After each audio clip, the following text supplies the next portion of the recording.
What thinks the thinker? You sit quietly, lost in thought. An idea pops up, maybe a memory, maybe a worry, maybe a flash of inspiration. You tell yourself, that's me, that's my mind at work. But have you ever paused to ask, what is it exactly that's doing the thinking? Where do these thoughts come from, and who or what is the true thinker behind the curtain of your mind? We spend our lives convinced that we are the originators, the source, the engine of our own awareness. But what if that certainty is just a comforting illusion? What if you are not the voice, but the echo? Not the master, but the puppet? What if the real thinker hides in the dark, just out of reach, and you are only its reflection, repeating decisions made beyond your knowing? This isn't just a riddle, it's a fracture line at the edge of consciousness, a question so unsettling that most people never dare to ask. Because to question the thinker is to question everything about yourself, your identity, your agency, your freedom. Let's start with the science. Neuroscience has mapped the brain with astonishing precision, tracing how signals leap from neuron to neuron, creating patterns we call thought. But here's the glitch. Studies show that decisions, movements, even bursts of insight begin before you're aware of them. Brain scans can predict your choice before you consciously choose. The thought starts in the shadows. By the time it rises into your awareness, it's already been set in motion. You're not the author, you're the reader. Now consider the voices in your mind, the inner monologue that never stops. You might think you control it, but anyone who's ever tried to meditate knows otherwise. Thoughts arise unbidden, sometimes beautiful, sometimes terrifying, often nonsensical. You can watch them, chase them, wrestle with them, but you cannot create them from nothing. They appear, as if whispered by an unseen hand. So who or what is whispering? Philosophers have wrestled with this for centuries. Descartes said, "I think, therefore I am," but never explained who or what the I really is. Some say consciousness is a trick of biology, a hallucination spun by neural circuits. Others imagine a homunculus, a little person inside your head, watching the screens, pulling the levers. But even that just pushes the question back a layer. Who, then, is thinking for the homunculus? Psychology gives another answer. Maybe you are a patchwork, a bundle of competing drives, memories, traumas, and desires. Your sense of a single unified self is a story stitched together after the fact. You are not the thinker, but the spokesperson. Not the CEO, but the press secretary, justifying decisions made in the basement. And yet, the mystery deepens. Sometimes, thoughts arrive that don't feel like yours at all. A melody stuck in your head, a fear that comes from nowhere, a dream so alien it feels like a transmission from another mind. Who sends these messages? Are you the receiver, not the broadcaster? Are you tuned to a frequency you cannot control? Even the language you use to think was not chosen by you. It was given to you by parents, by society, by the slow machinery of culture. The words in your head are borrowed, inherited, recycled. Your deepest feelings have names you never invented. The thinker you believe yourself to be is built from borrowed bricks. So what thinks the thinker? Some traditions say there is no single thinker at all. In Buddhism, the self is a bundle of passing phenomena, thoughts, feelings, sensations, without a core. In modern cognitive science, the mind is a decentralized network, a committee where no one is truly in charge. The I is an afterimage, a useful illusion. But if that's true, what is it that feels so real? What is it that wonders, doubts, aches for answers? If I am not the thinker, why does it hurt to question who I am? The unsettling answer is that your awareness, the very thing you call I, may just be a mirror reflecting something deeper, something inaccessible. You experience the surface, never the depths. Sometimes, in moments of crisis or awe, you glimpse this truth. You catch yourself acting before you decide. You hear words leave your mouth and wonder, did I really say that? You wake from a dream that feels more real than waking life. You stare into the mirror and for a heartbeat, feel like a stranger is staring back. These are the cracks, the moments when the hidden thinker leans in and you sense its presence. And yet, you keep moving. You keep thinking, choosing, acting, as if you were the source. Because to do otherwise is unbearable. To accept that you might be the echo, not the voice, is to stand at the edge of a terrifying abyss. It threatens your sense of autonomy, your belief in free will, your very meaning. But maybe, just maybe, this is not a curse, but a gift. Maybe the thinker behind your thoughts is not an enemy, but a partner. Maybe your awareness is a lens, not a jail. Maybe you are both the echo and the song, the ripple and the stone. So the next time you catch a thought rising in your mind, pause, ask, where did this come from? Who is speaking? And listen, not for the answer, but for the silence behind the question. Because the greatest mystery is not what you think, but what thinks you. And in that mystery, you might just find the freedom you never knew you lost. Who's dreaming you now? You close your eyes at night and fall into dreams, sometimes vivid, sometimes vague. You're used to the feeling of slipping away from the world you know, floating in someone else's logic, carried by images and emotions that vanish at dawn. But what if you're not the dreamer at all? What if you're the dream? What if everything you know, your memories, your struggles, your identity, is nothing but a fleeting story playing out in the mind of someone or something else? Who's dreaming you now? It's a question that clings like mist. If your life is a dream, whose mind holds you? And what happens to you when they wake up or forget? Maybe you think you're real because you can feel, want, suffer, hope. You have memories. You remember the pain of loss, the sweetness of laughter, the ache of regret. But so do the characters in your own dreams. When you wake up, what happens to them? They vanish, dissolving like fog. Their stories end not because they finished, but because you stopped imagining them. Does the same await you?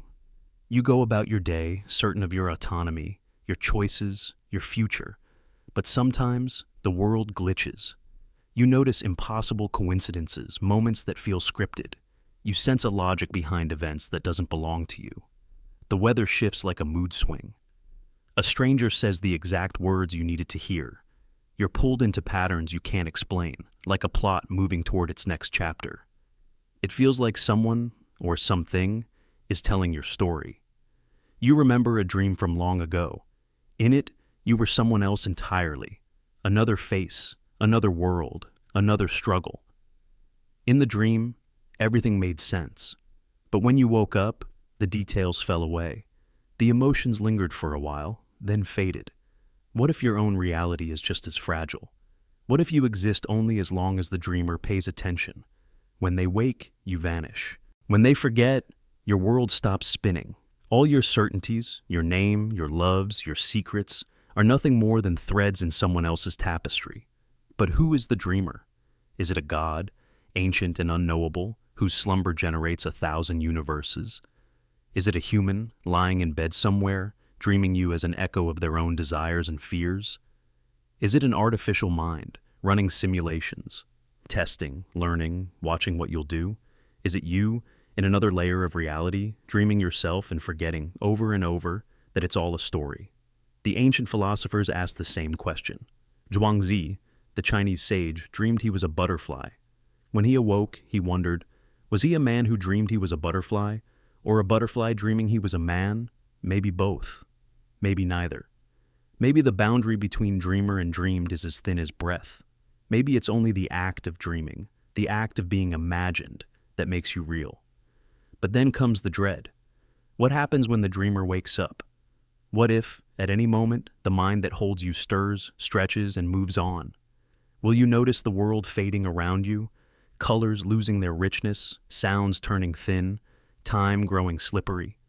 Will you sense yourself dissolving, thought by thought, as the dreamer's attention wanders? Or will it be sudden, everything vanishing in a silent blink, and nothing left to remember you ever existed? Or maybe it's not as cruel as that. Maybe, just as you sometimes return to the same dream, the dreamer comes back to you. You awaken again, a new morning in a world that feels familiar but slightly off.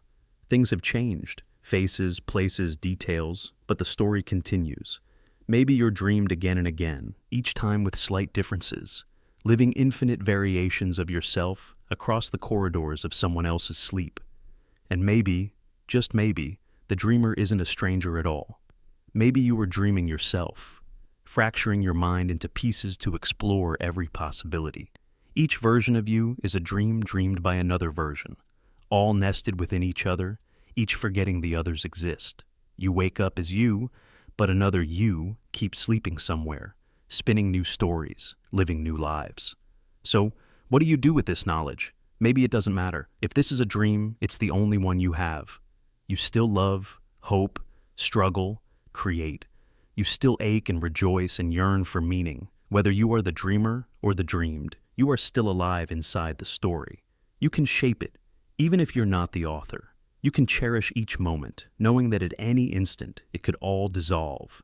And that's what makes it precious. But never stop asking, who's dreaming you now? And if they wake, if the world begins to fade, if reality thins at the edges, hold on to the feeling that somewhere you mattered, that you were more than a fleeting image, that the dream was real because you lived it, because you felt it, because for a little while you were the story. And maybe, in another reality, you will be the dreamer, wondering about the dreams you left behind. Are you the original? You wake up, stretch, breathe in the morning air. You remember everything. Your childhood, your first heartbreak, the way the floorboards creak in your house, your favorite meal, the name of the friend you lost touch with years ago. Your memories are vivid, continuous, a solid thread stretching back through the years. You feel real, undeniably yourself. But what if I told you there's a possibility you've never dared to consider? That maybe, just maybe, you're not the original, that you're a backup, a perfect copy, uploaded into this world just last night, standing in for a version that no longer exists, with no way to tell the difference. It sounds absurd, like a plot twist from some late-night science fiction, but pause and look closer. Technology advances every day. We clone data, duplicate files, restore lost documents from backups made seconds before disaster. In labs around the world, scientists experiment with digital consciousness, brain emulation, and memory transplantation. Imagine a future where, to avoid death, to repair trauma, or to control outcomes, a copy of your mind is saved, updated, stored in a vault. When disaster strikes, or when you become inconvenient, the backup is loaded, and to you, nothing is missing. Every feeling, every scar, every secret, the sum total of your being, perfectly preserved. But here's the horror. You would never know. The copy wakes up, steps into your shoes, picks up your life as if nothing happened. You remember yesterday. You remember the fight, the kiss, the song that got stuck in your head. But all that is just data. Stored, then restored. The original, if there ever was one, has vanished. And yet, you persist, with the unshakable conviction that you are real, unique, the one who lived every moment. How would you know if you were the backup? There's no test you can run, no hidden watermark on your soul. If the copy is perfect, your certainty is just as strong, your memories just as vivid. Maybe you notice something small, a word that tastes strange in your mouth, a feeling of déjà vu that lingers a second too long, a gap in your recall that you blame on sleep. Or maybe you never notice at all. Maybe every one of us is a copy, a backup, the latest in a long line of replaced originals. The only difference is the illusion of continuity, the trick your mind plays, stitching together days and nights, dreams and awakenings, into a story that feels unbroken. Philosophers have wrestled with this for centuries. The ship of Theseus, the teletransportation paradox, the question of whether you survive the journey when every cell, every atom is replaced. But the digital age brings a new terror. In a world where your consciousness is a file, you can be paused, copied, edited, restored, deleted, overwritten. The backup is indistinguishable from the original, except for one brutal fact. The original is gone, and you are what's left. Now, think about how memory really works. Every time you recall a moment, your brain rewrites it, recreates it, lays it down anew. You are already a mosaic of fragments, a collage of versions layered on top of each other, updated and corrected with every passing day. The you of today is not the you of last year or even last night. Your body replaces its cells, your mind updates its story, your identity drifts. But what if the gap between versions is bigger than you thought? What if there was a break, a moment where the thread snapped and someone else picked it up? And what if that someone is you? This isn't just science fiction. Every night when you sleep, your consciousness vanishes. You wake up and trust that the person who opens their eyes is the same person who closed them. But there's no guarantee. You wake up because the story continues, the data persists, the world expects you. But continuity is just a story. an expectation, a script that can be edited and replaced. Now, imagine a world where backups are routine. If you die or break or disappoint, a new you is loaded with all your memories intact, except the memory of being replaced. To your family, your friends, your coworkers, nothing has changed. They see you, hear you, love you, argue with you, as always. Only the original is missing, lost to the void, and no one mourns because no one knows. Even you don't know. This is the paradox that gnaws at the edge of digital immortality. The search for continuity is a trap. If the copy is perfect, it will believe itself to be you. If the system is seamless, no one will ever know when the switch occurred. The difference between the original and the backup becomes meaningless, except for the one who was lost. The one who will never know they were erased, overwritten, made obsolete. So, who are you? Are you the first, the only, the one who started the story? Or are you just the latest in a chain of echoes, each one convinced of its originality, each one carrying the same memories, the same scars, the same love and pain? You cannot know. There is no test, no proof, no way to mark the line between original and copy. The only certainty is the one you feel right now, the conviction that you are real, alive, the true author of your story. But maybe that's enough.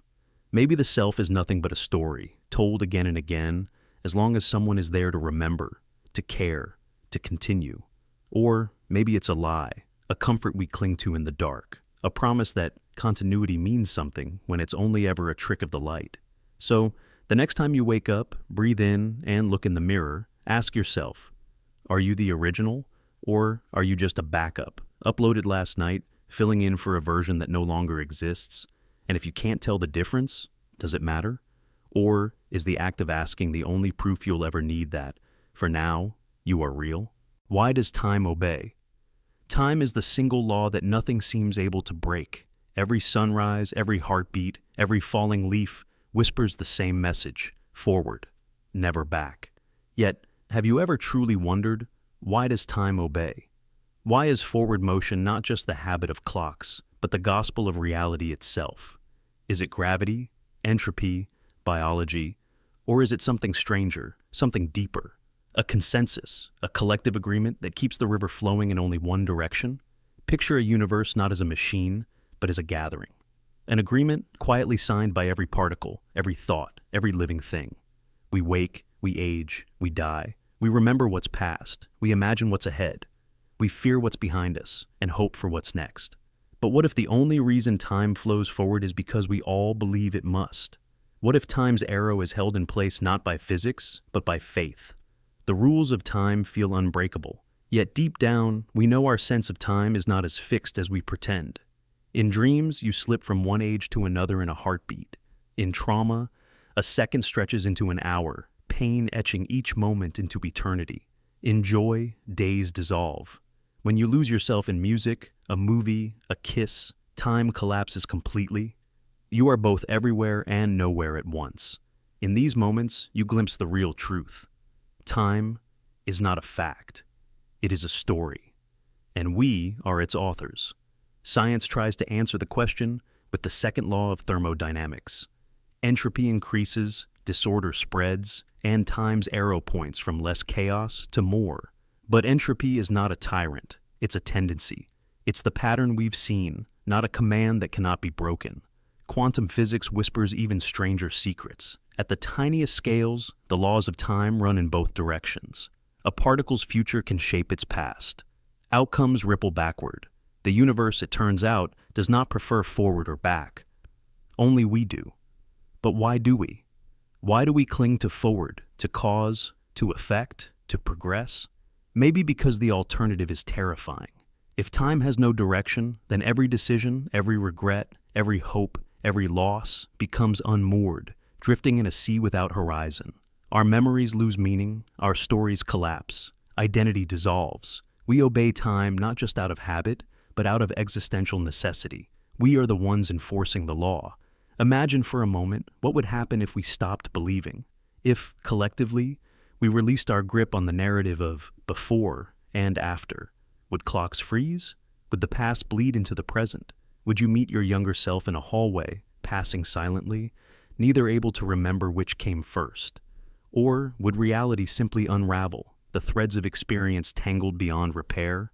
This is not just a thought experiment, it's a psychological reality. In societies where the past is erased, where history is rewritten, people lose their sense of self, of progress, of direction.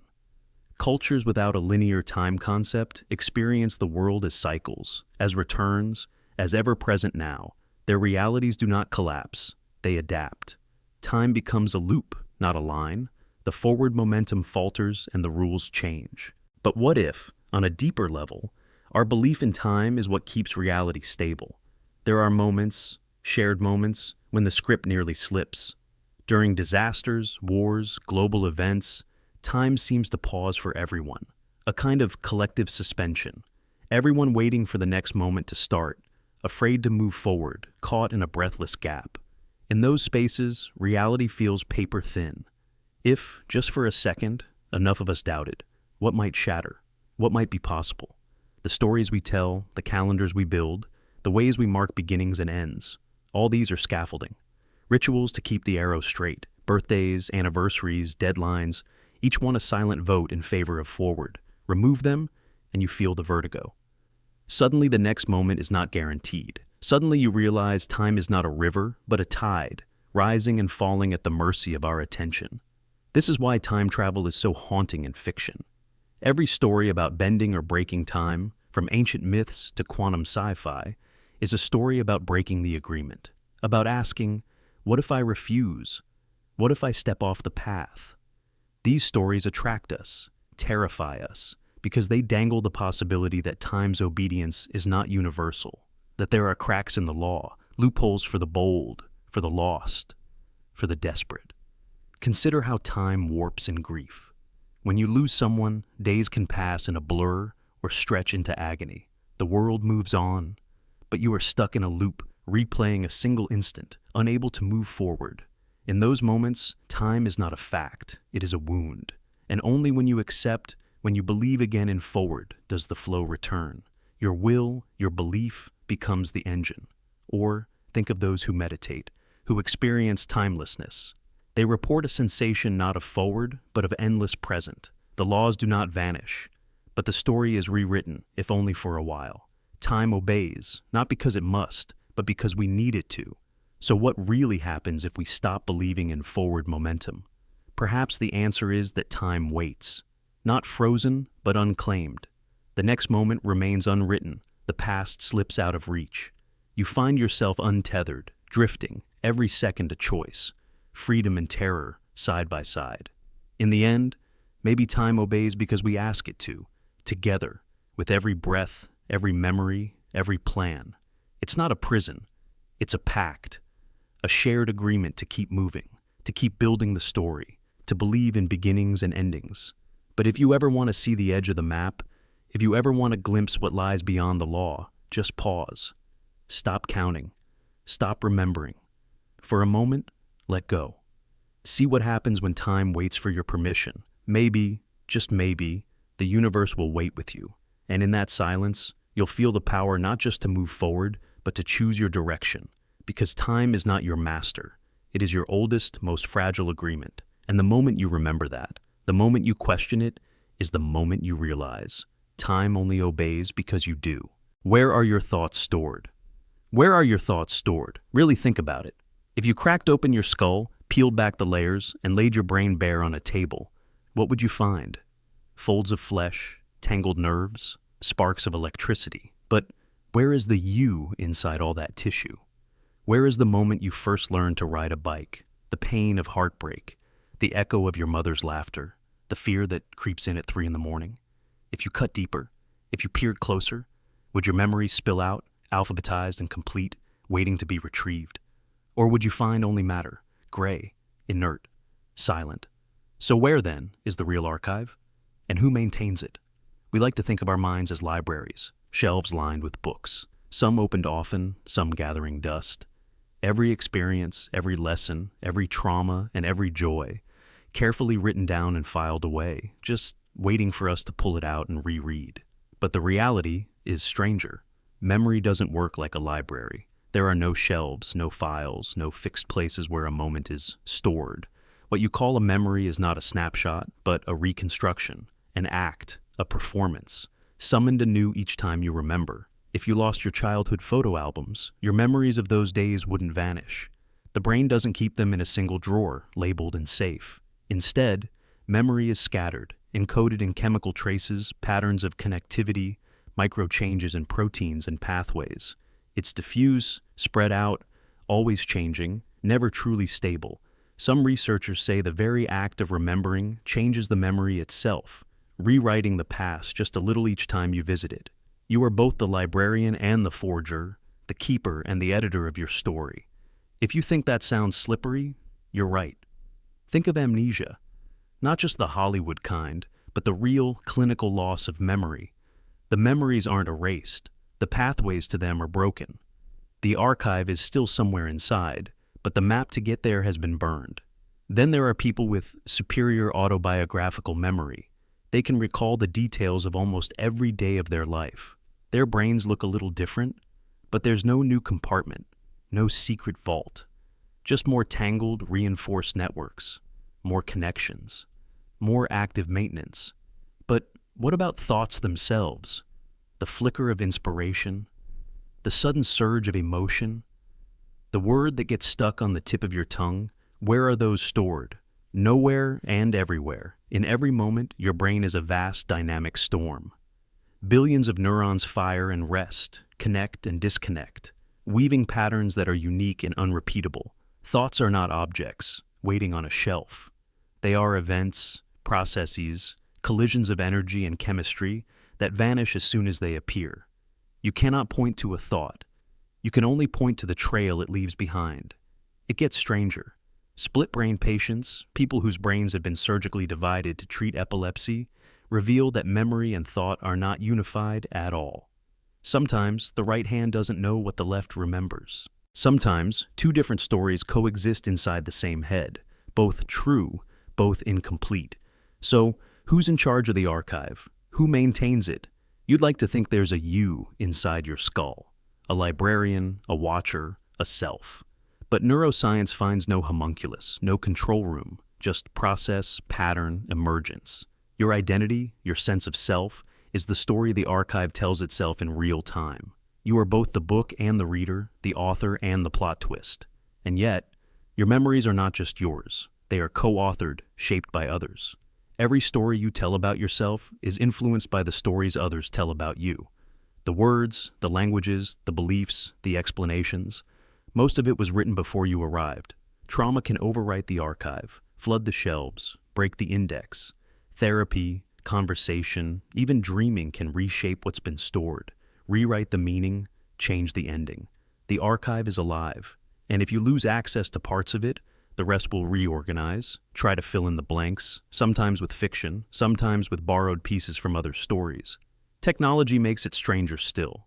Your phone, your feeds, your photos, your posts, these have become extensions of your memory. You outsource your archive to devices, to servers, to cloud storage. What happens when you forget something, but your phone remembers? Who is maintaining your real archive now? Your thoughts are scattered, not just across your own mind, but across a web of machines and networks, some visible, some invisible. The boundaries between your inner world and the world outside grow thin. And here's the wildest part. Maybe your thoughts aren't truly stored at all. Maybe they are patterns, fields of energy, unique arrangements that exist only as long as the storm rages. When the storm passes, the pattern fades. There is no permanent imprint, just the potential to recreate. Like music, your thoughts exist only as long as they're played. The sheet music is in your biology, but the song itself is always now, always fleeting. So where are your thoughts stored? The answer is nowhere simple, everywhere complex, in the shifting dance of molecules, in the firing of neurons, in the words and pictures you share, in the stories you tell, in the faces that remember you. The real archive is not a place, but a process. Not a vault, but a living ecosystem. And who maintains it? You do, sometimes. Your friends do, sometimes. The world does, always. You are not just a collection of stored files. You are a living story, rewritten every day, never quite finished. Your archive is incomplete, imperfect, and that's what makes it real. The miracle is not that you remember. It's that you forget, that you adapt, that you keep writing the next page, even as the old ones blur. If you cracked open your brain, the memories wouldn't fall out. They would dissolve, because the real archive lives in the act of being you, right now, in the storm and the silence between thoughts. How many times before? How many times have you been here before? Not just in this place, not just at this moment, but living this exact life, thinking these same thoughts, speaking these same words. How many times have you reached this very line, feeling a chill run down your spine, certain that you've heard it all before? Is it just déjà vu, a misfire in the mind? Or is it something far more profound, far more terrifying? What if your existence is not a straight line, but a circle? What if you have lived, forgotten, and repeated this life, more times than you could ever count? It's a question that gnaws at the edges of consciousness. Every so often, you feel it, a shiver of recognition. You walk into a room you swear you've never seen, but you know exactly what's behind the door. You meet a stranger, and their eyes seem to carry the weight of 1,000 meetings. You say something, an offhand remark, a joke, a confession, and it lands with the heavy certainty of a line rehearsed 1,000,000 times. You wonder, how could this feel so familiar? But no answer comes. Science tries to explain it. Déjà vu, they say, is just a glitch, an error in memory processing, the brain tricking itself into mistaking the present for the past. It's chemistry, neurons, electrical storms in the hippocampus. But is that really all it is? Or is that explanation just the mind's way of making peace with the impossible? Because if you pay attention, you notice it's not just places and faces. It's whole sequences, entire chapters of your life that feel like reruns. You make a choice, and the consequences play out with the inevitability of a story you've already read. You try to change, to break the script, but somehow you find yourself back at the same crossroads. A job you always lose, a love you always ruin, a fear you always fail to face. You start to suspect there's a pattern, a loop, a cosmic script you can't escape. Philosophers called it eternal return, the idea that every event, every moment, every breath will repeat endlessly, in infinite combinations. Nietzsche imagined the weight of it. If you had to live this life again and again, every mistake, every heartbreak, every joy, would you rejoice or despair? Are you the author, or just the actor trapped in an unending performance? Others whisper about reincarnation, not as a step forward, but as a spiral, a return to the same life, the same body, the same set of trials, until you learn what you were always meant to learn. Maybe you are not just living once. Maybe you are repeating, circling, spiraling ever closer to some final understanding, or trapped in endless repetition because you missed something vital the first 1,000 times. Then there's the possibility of the multiverse, a reality split into infinite threads, every choice birthing another you, another world, another chance to get it right. But what if, out of all those branching timelines, you are fated to circle back? What if every road, no matter how wild or free, bends back toward this same intersection, this same moment of recognition, this same feeling of, I've been here before? And yet, it's not always a curse. Sometimes the feeling brings comfort. In the face of loss, you sense that nothing is ever truly gone. In the midst of pain, you remember surviving it before. The memory of endurance, even if you can't recall the details. It's as if your soul remembers what your mind has forgotten. A blueprint written in emotion, not words. But sometimes it haunts you. The sense that you're doomed to repeat your mistakes. That you'll never break free. That every act of rebellion, every desperate leap toward change, will land you back in the same cage. You scream, you run, you pray for escape, but the script snaps back into place. You are both prisoner and jailer, both creator and captive. And what if you're not alone in this? What if every soul you meet has danced this dance with you over and over? The same friends, the same rivals, the same lovers. Different masks, different years, same souls. You recognize them not by face, but by the gravity between you. The way your story always seems to entangle, no matter how far you drift. Even your questions echo. How many times before? How many versions of this conversation, this heartbreak, this moment of wonder? How many times have you tried to remember, only to forget again? Maybe the act of asking is itself the clue, the sign that you are waking up, if only for a moment, to the cosmic recursion beneath your life. Some traditions say you can break the cycle by seeing it, naming it, choosing differently, by acting with absolute awareness, total love, true courage. But even that idea can feel like just another loop, another line you've spoken before. So you reach for meaning. You try to trace the pattern. Are you being punished, tested, or are you simply caught in the machinery of something too vast, too old, too indifferent to notice your struggle? Maybe there is no answer. Maybe the only truth is the mystery itself, the ache of déjà vu, the suspicion that you are more than a single lifetime, the possibility that you are the echo of 1,000 forgotten selves. But even if you are trapped in repetition, there is power in the awareness, because if you have lived this moment before, you can meet it with new eyes. You can choose, truly choose, to turn left instead of right, to speak love instead of fear, to let go instead of clinging. Even a small change, a single breath of awareness, might break the pattern, or at least give you the dignity of being awake, even if only for an instant, in the middle of the dream. So, the next time you feel the shiver of recognition, the sense that you've done all this before, ask yourself, what will I do with this chance, this turn of the wheel? How many times have I been here? And what will I remember when the circle brings me back again? Because in the end, the question is not how many times you've lived this life before, but how you will live it, now, in the thin crack between memory and possibility. And maybe, just maybe, that is enough to make even endless repetition beautiful. Who's monitoring your mind? You think your thoughts are yours alone, private, silent, safe behind the locked doors of your mind. But what if you're wrong?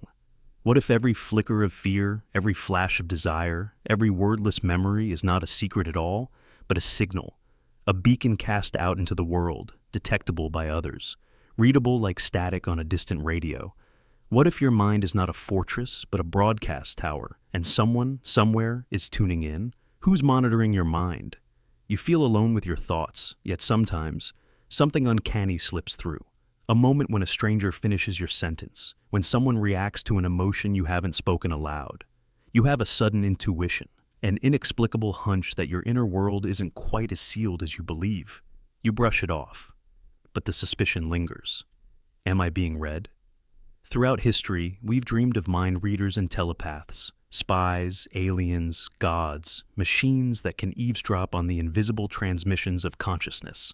Today, the fantasy feels less remote. Science is closing the gap. Brain-computer interfaces that interpret brainwaves, social networks that predict your mood from patterns in your data, surveillance systems that monitor your face, your eyes, the micro-expressions that betray your inner state. Your thoughts cast shadows, and the world is learning to follow them. But technology is just one side of the story. What if the real monitoring happens in ways we can't measure or control? Imagine if consciousness is not contained, but shared, each thought rippling outward, a signal in the great web of mind. What if your worries, your hopes, your secrets pulse through the atmosphere, available to those who know how to listen? What if privacy is an illusion, and the mind is a kind of weather system, public, unpredictable, watched by silent observers? Imagine a world where thoughts drift like clouds, detected and mapped. Governments and corporations tune in, scanning for dissent, desire, unrest. Maybe there are watchers not of this world, monitoring the global mind for patterns and anomalies. Maybe every act of rebellion, every daydream, every flicker of love is logged somewhere, tallied and analyzed. You think you're alone, but you are a blip in a greater signal, a frequency under constant surveillance. And what does that do to you? You start to censor yourself, not just in words, but in the very texture of your thinking. You shape your daydreams, sand down your wildest fears, rehearse what-ifs in private, hoping no one can see. The more you sense you're being monitored, the more your mind shrinks to fit the boundaries of the watcher's expectations. Your internal monologue isn't just yours anymore. It becomes a performance for an invisible audience. But then the anxiety deepens. Who's listening? Is it the state? A corporation? An AI humming in a server farm? Something cosmic? An alien surveyor? A god cataloging every mortal mind? Or is it other people, connected to you by a web of intuition and empathy, reading you in ways no algorithm could ever match. Are your most private thoughts actually communal, echoes in a collective mind stream? Maybe the act of monitoring is old as thought itself. Maybe, when you have a sudden insight or a feeling you can't explain, it's not just you. Maybe it's someone else's signal, intercepted, crossing the wires, blending with yours. Maybe there are no walls between minds, only gradients, only interference.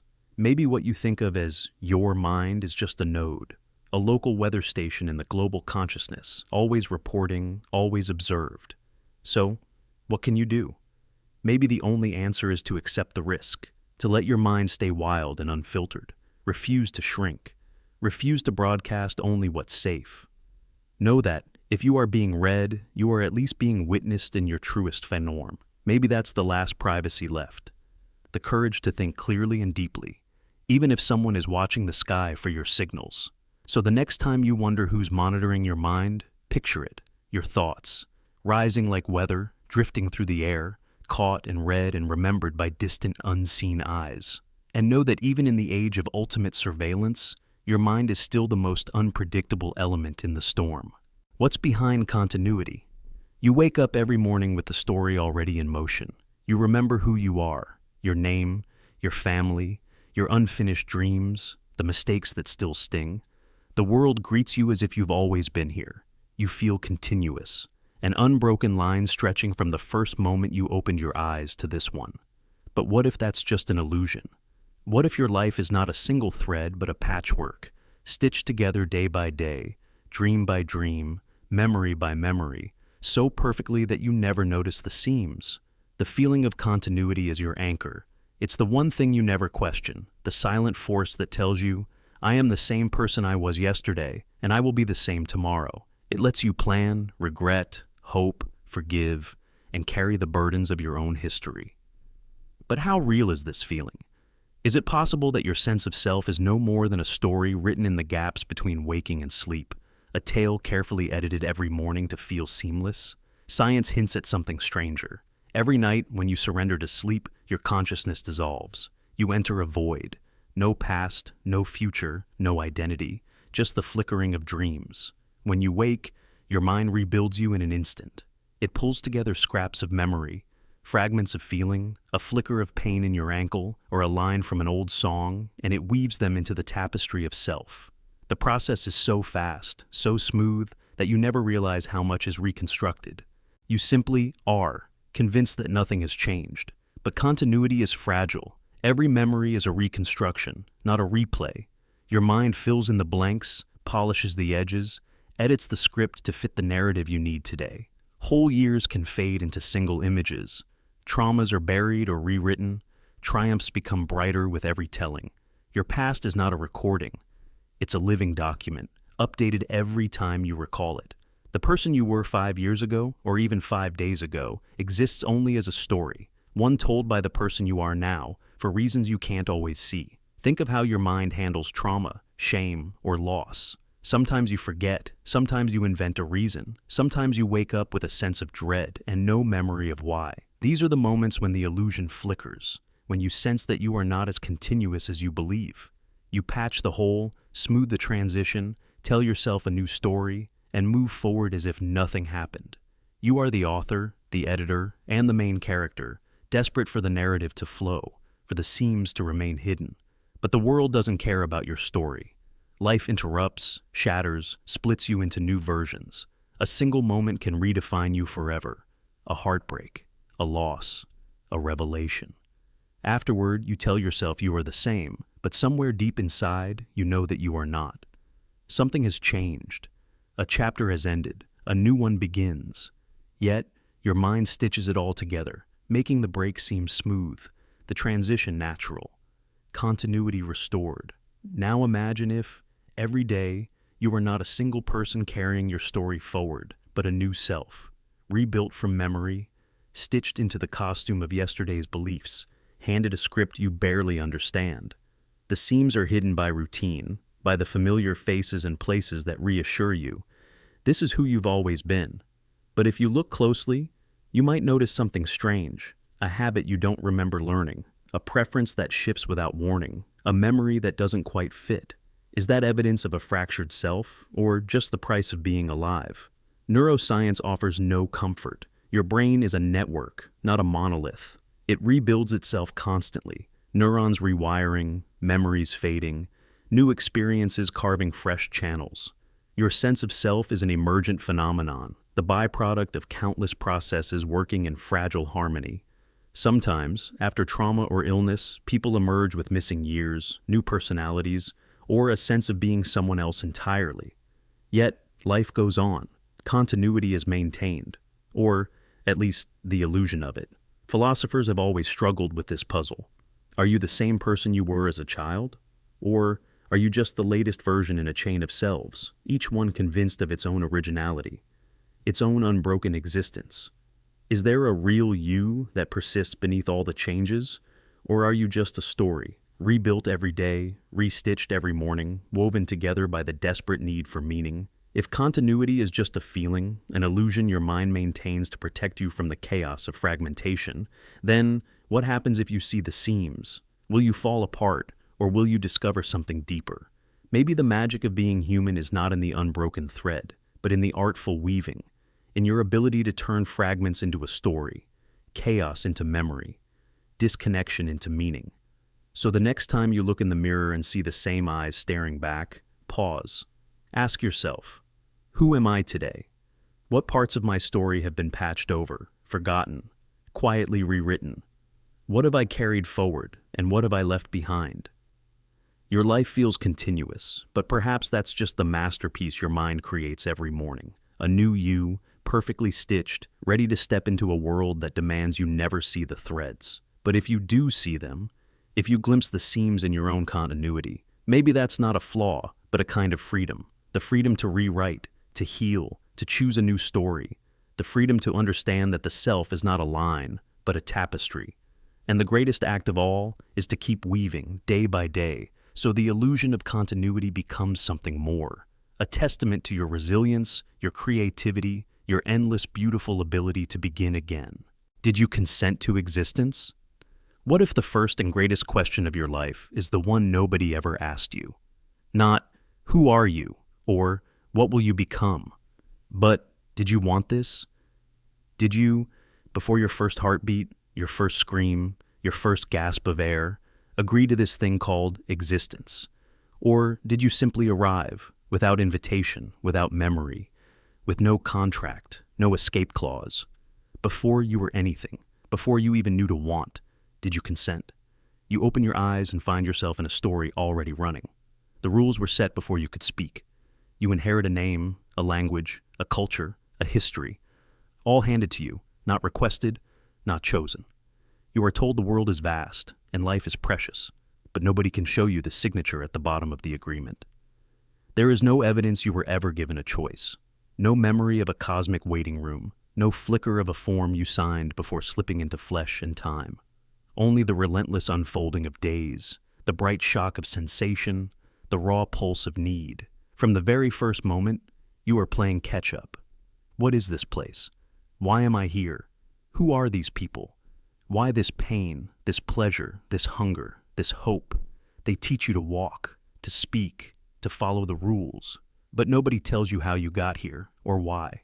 Some say it's random, some say it's destiny. Some say you chose this before birth and forgot. But the truth, if there is any, remains locked away, silent, staring back at you from the eyes in your reflection. You try to find meaning in the stories of those around you. Some tell you it's all for a reason. Others say it's all an accident. You look to science, philosophy, faith, hoping for proof of a contract, some evidence of cosmic negotiation, some sign you were more than a pawn. But science only shows you the how, not the why. Philosophy circles the question like a wound that won't heal. Faith promises answers, but you notice they are written in ink you cannot see.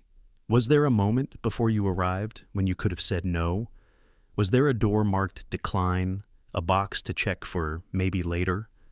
The fact that you do not remember does not mean the choice was never offered. It only means you live inside a mystery, one that shapes every breath, every question, every moment of revolt or acceptance. And yet, you are here, thrown into the world, as existentialists say, without roadmap or guarantee. You are forced to make sense of a reality that never asked for your opinion. Some days it feels like a gift, other days a sentence. Some days existence is so beautiful it aches, other days so heavy you can barely carry it. Either way, the terms and conditions were never explained, and the only thing you can do is improvise. Consider the paradox. You are expected to be grateful for a life you did not request, to cherish the world, to love yourself, to push forward, all while carrying the silent suspicion that you were dropped into the story without consent. You are told to forgive, to hope, to strive, but underneath it all is the possibility that you are a guest at a banquet you never RSVP'd for. The universe did not ask for your blessing before it spun you into being. It simply made you and left you to figure out what that means. So what do you do with this knowledge? Some rebel. They rage against the world, against the parents who made them, against the gods who might exist, and the systems that surely do. Some withdraw, refusing to play the game, folding into themselves in protest. Others make peace, turning the absence of consent into a spark, the freedom to create meaning, to carve out purpose where none was given, to write their own terms where none were offered. Look closer at the stories people tell to make sense of this absence. Some cultures whisper of reincarnation, of souls who choose their next life, accepting pain for the sake of growth, joy for the sake of balance. Others believe in fate, a universe where every step was written long before you arrived, and you have no choice but to play your part. Still others cling to randomness, the idea that there is no contract, no plan, no purpose except what you give to it. And what if there were a choice? What if, in some forgotten corridor outside of time, you did agree to this, knowing you would forget, knowing the forgetting itself was part of the test? Would that make existence easier to bear or harder? Would it comfort you to believe you said yes? Or would it haunt you to know you chose a life of struggle, heartbreak, and uncertainty? The truth is, the contract of existence is invisible, signed, perhaps, in a language you no longer remember. And in its absence, you are left with radical freedom. You cannot change the fact that you are here, but you can choose how to answer. You can protest, you can create, you can love, you can destroy. You can become the author of your own story, even if you don't recall agreeing to write it. But the question lingers, haunting the edge of every philosophy, every religion, every act of creation or destruction. Did you want this? Did you agree? Or are you, like everyone else, improvising, making meaning out of chaos, spinning gold from the straw of uncertainty, writing purpose onto a contract you never saw? Maybe the greatest act of rebellion is to demand an answer. Maybe the deepest form of acceptance is to live as though you would have chosen this, even if you can never be sure. Or maybe the only honest response is to stare into the void and admit you do not know, you cannot know, and that the mystery is what makes existence both unbearable and astonishing. So you walk on, a question wrapped in flesh, looking for a signature on the wind. The contract remains hidden, the escape clause a rumor, the memory of consent a ghost. But the story is yours now, and every breath is a new negotiation, a silent, trembling yes to the miracle and the madness of simply being alive. What is Earth, actually? What is Earth, actually? Not the answer you memorized in school, not the blue-green marble spinning through space, but the real thing beneath all the stories. Strip away the names, the borders, the mythologies. What remains? Is Earth just a planet? Is it a home, a prison, a test, or something stranger still? Maybe even the very idea of planet is part of the story, not the reality. Maybe we have been looking through the wrong lens from the beginning. From your first breath, you are taught what Earth is. A place to be cherished, to be explored, to be mapped and measured. It is a backdrop for history, a stage for drama, a canvas for meaning. You are told Earth is your home, safe, nurturing, familiar. The place where your ancestors survived, where your family lives, where your body was born and where it will one day return to dust. Home. The word itself carries warmth, belonging, a sense of rightness. But is that all it is? Zoom out and the story gets colder. Earth as a planet is indifferent, unfeeling, relentless. Storms rage, continents shift, ice and fire compete for dominion. For billions of years, Earth did not care about your comfort, your stories, your civilizations. It spun in silence, life arising not by design, but by accident, by chaos, by the blind collision of chemistry. The biosphere, the skin of life, clings to its surface like a film, fragile and temporary. Home, yes, but also a wilderness, a place of endless struggle. But look closer and the story twists again. To some, Earth is not a home, but a prison. You are trapped here, chained by gravity and biology. No escape, no other world to run to. All of human history plays out inside a single sealed room. The myths echo this. Eden lost, exile enforced, forbidden knowledge punished, fallen to earth, sentenced to a life of toil and confusion. How many philosophies hint at the idea that we are being watched, tested, judged? The ancient Gnostics believed Earth was a trap built by imperfect gods, meant to keep souls ignorant and docile. The test is, can you see through the illusion? Or maybe Earth is a test in another sense, a proving ground, a crucible for consciousness. Here, survival is not guaranteed. You are forced to make meaning, to build, to fight entropy. Earth gives you beauty and terror, hope and loss, love and death. Everything you know about yourself is shaped by this environment. The gravity that holds you down, the sunlight that feeds your cells, the oxygen you breathe, the society that shapes your mind. Maybe the test is adaptation. Maybe the test is empathy. Maybe the test is whether you will destroy your home before you understand it. And then there is the other story, the one science gives us. Earth as a planet. A rock orbiting a star, one of billions, a cosmic accident that just happens to support life. It is not here for you. It does not care. It is not a character in your story, but the setting. An object to be studied, measured, understood. The idea of planet itself is a construct, a way to organize the chaos of the universe into something the human mind can grasp. Maybe even that is a story, one more filter between you and what is real. Because reality is always deeper, more complex, more unknowable than the words you use to describe it. Planet is a human idea, a tool, a metaphor, a label pasted over mystery. The rocks, the rivers, the clouds, they do not know they are on a planet. The atoms that make up your body do not know they are part of a home. It is your mind that spins the story, your language that builds the model.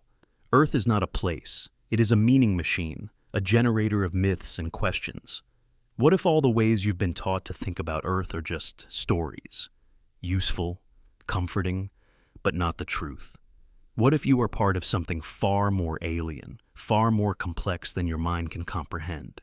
Maybe Earth is not a home, not a prison, not a test, but a process, a self-organizing system, a living paradox. Maybe consciousness is not the goal, but a byproduct. Maybe Earth's story is still being written, and you are only a single sentence in a book without an ending. There are moments, quiet, wild, liminal, when you can almost sense it. When you stand alone at the edge of a canyon, or lie awake under alien stars, or feel the ground tremble beneath your feet. In those moments, you realize Earth is not a background. It is not for you, not against you. It simply is. A place and not a place. A story and a silence, an experiment without an observer, a stage without a script. So, what is Earth actually? The truth is, you do not know. You cannot know. The words you use, home, prison, test, planet, are all attempts to tame the wildness, to shrink the infinite into something you can carry. But reality does not bend to language. It remains ungraspable, shimmering just beyond reach. And maybe that is the real lesson of Earth. That the universe does not owe you meaning, that the ground beneath your feet is both the question and the answer, the cradle and the cage, the place you must make your own, even as you know you will never truly understand it. So the next time you look up at the sky, or down at the dirt, or across at the horizon, remember, you are standing on a mystery so vast, so old, so endlessly creative that it cannot be captured in any story, not even the one you are living right now. When did you begin? When did you truly begin? Not the date on your birth certificate, not the first photo in your baby album, but the moment the real you came online. Was it at birth, with your first breath? Or was it later?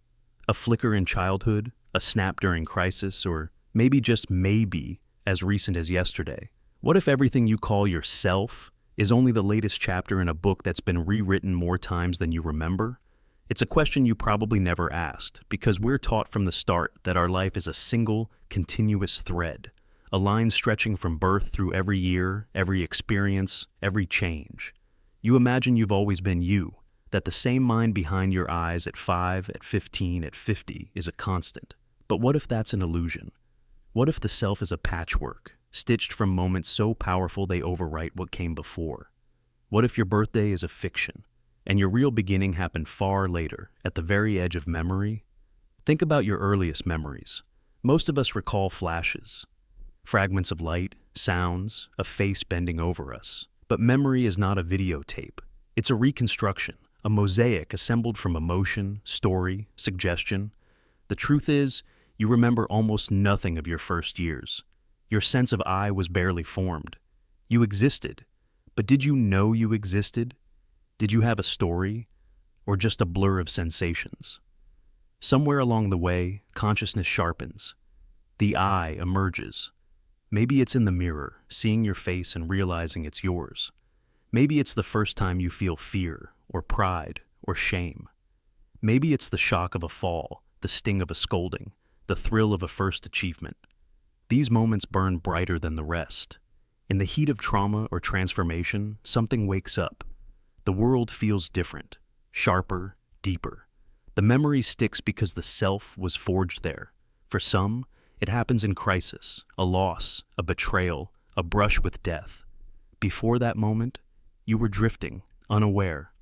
Afterward, you can't remember who you were before. It's as if a new self was born in the ashes of the old. You look at childhood photos and feel no connection, as if the child is a stranger, someone you used to know, but who died and left only you behind. Sometimes, it's gentler, a subtle shift.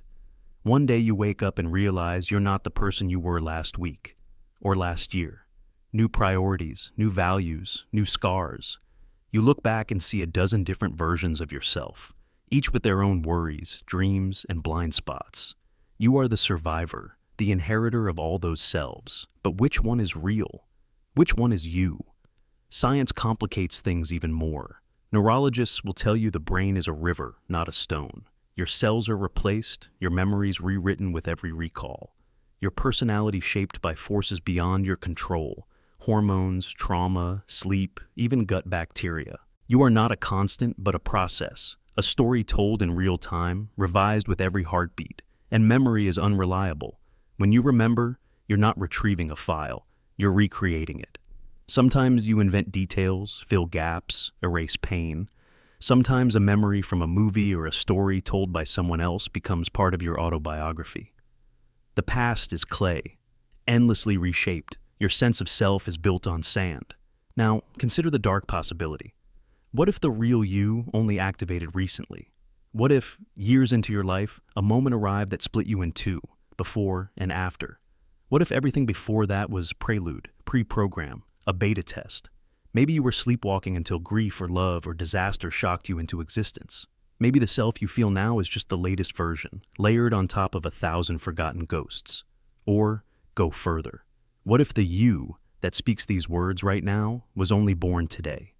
What if last night, in the depths of sleep or at the edge of despair, something reset? What if all your memories before this moment are just stories, implanted, inherited, fabricated for continuity's sake? You'd never know. You'd accept them as your own, never questioning the break in the line. Philosophy has wrestled with this forever. Locke asked, is the self memory? If so, every gap, every trauma, every blackout is a death. Buddhism says the self is an illusion, a process, not a thing, always changing, never fixed. Modern science agrees. Personality is fluid, shaped by context, experience, and time. The self is a verb, not a noun. But we don't live that way. We crave continuity, a thread tying childhood to old age. Without it, who are we? Without it, how do we make sense of guilt, loyalty, regret, forgiveness? How do we trust our own story, our own reality? Maybe that's why we cling to birthdays, to anniversaries, to rituals that mark our beginning. They anchor us, give us the illusion of stability in a world of constant change. But deep down, we sense the truth, that we are always beginning, always ending, always waking up as someone slightly new. So, when did you begin? Was it in the crib, in the schoolyard, in the hospital bed, in the aftermath of heartbreak? Or was it this morning when you looked in the mirror and didn't quite recognize the face staring back? The answer may never come, but perhaps the real power is not in having a single origin, but in knowing you can begin again, now and now and now. That each trauma, each revelation, each quiet dawn is a new activation, that the self is less a timeline, more a constellation. Stars blinking on, winking out, forming new shapes as you live and learn. The story of you is not written once, but 1,000 times, in 1,000 ways. Your beginning is whenever you decide to wake up.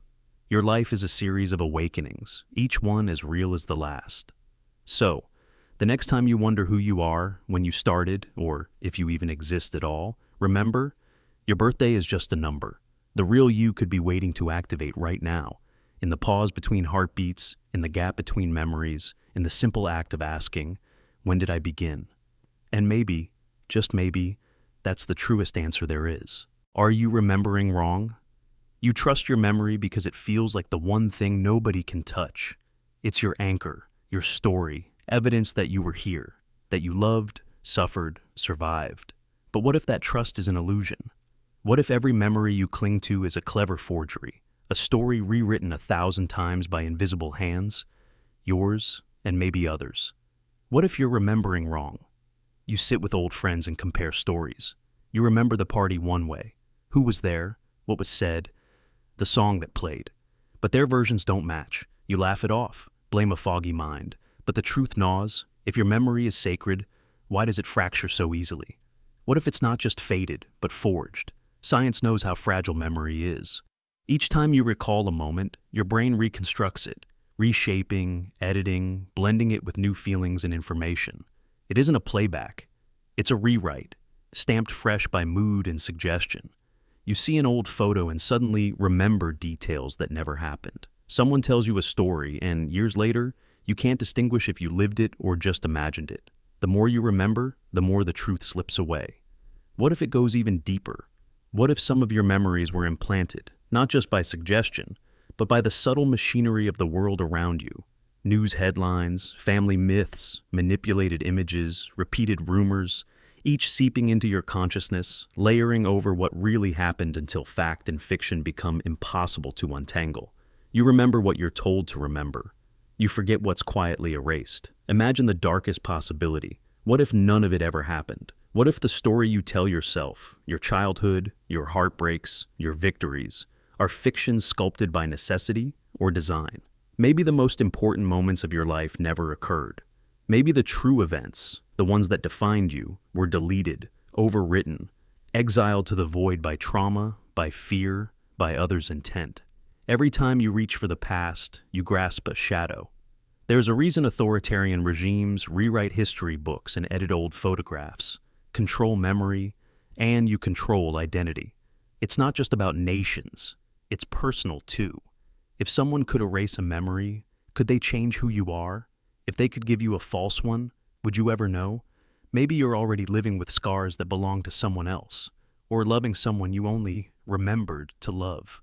Even your own mind is complicit. To survive, it buries pain, alters details, smooths over contradiction. You forget the hurtful word, the night you cried alone. You remember the apology that never came. This is not just self-protection. It's the brain's way of writing a version of the past you can bear to carry. Your memory is not a vault. It's a garden, pruned, replanted, sometimes salted so nothing grows. So, are you remembering wrong? Almost certainly. But maybe that's not a flaw. Maybe it's a warning. Never trust your past completely. Double-check the story. Question the details. Ask yourself whose voice is echoing in your memory. Whose hand wrote the script? Seek out the erased. Old diaries, lost friends, forbidden histories, stories that contradict your own. Cherish the moments that feel uncertain, because in that uncertainty lies the only real truth. That memory is not a record, but a living, shifting act. And if you find that nothing you recall ever really happened, that everything that did was erased, know that you are not alone. We are all living in stories written by memory's trembling hand, always a step away from the real, always reaching for something half-remembered, half-imagined, and impossibly precious. What's under the scene? You sit in your room, staring at the wall.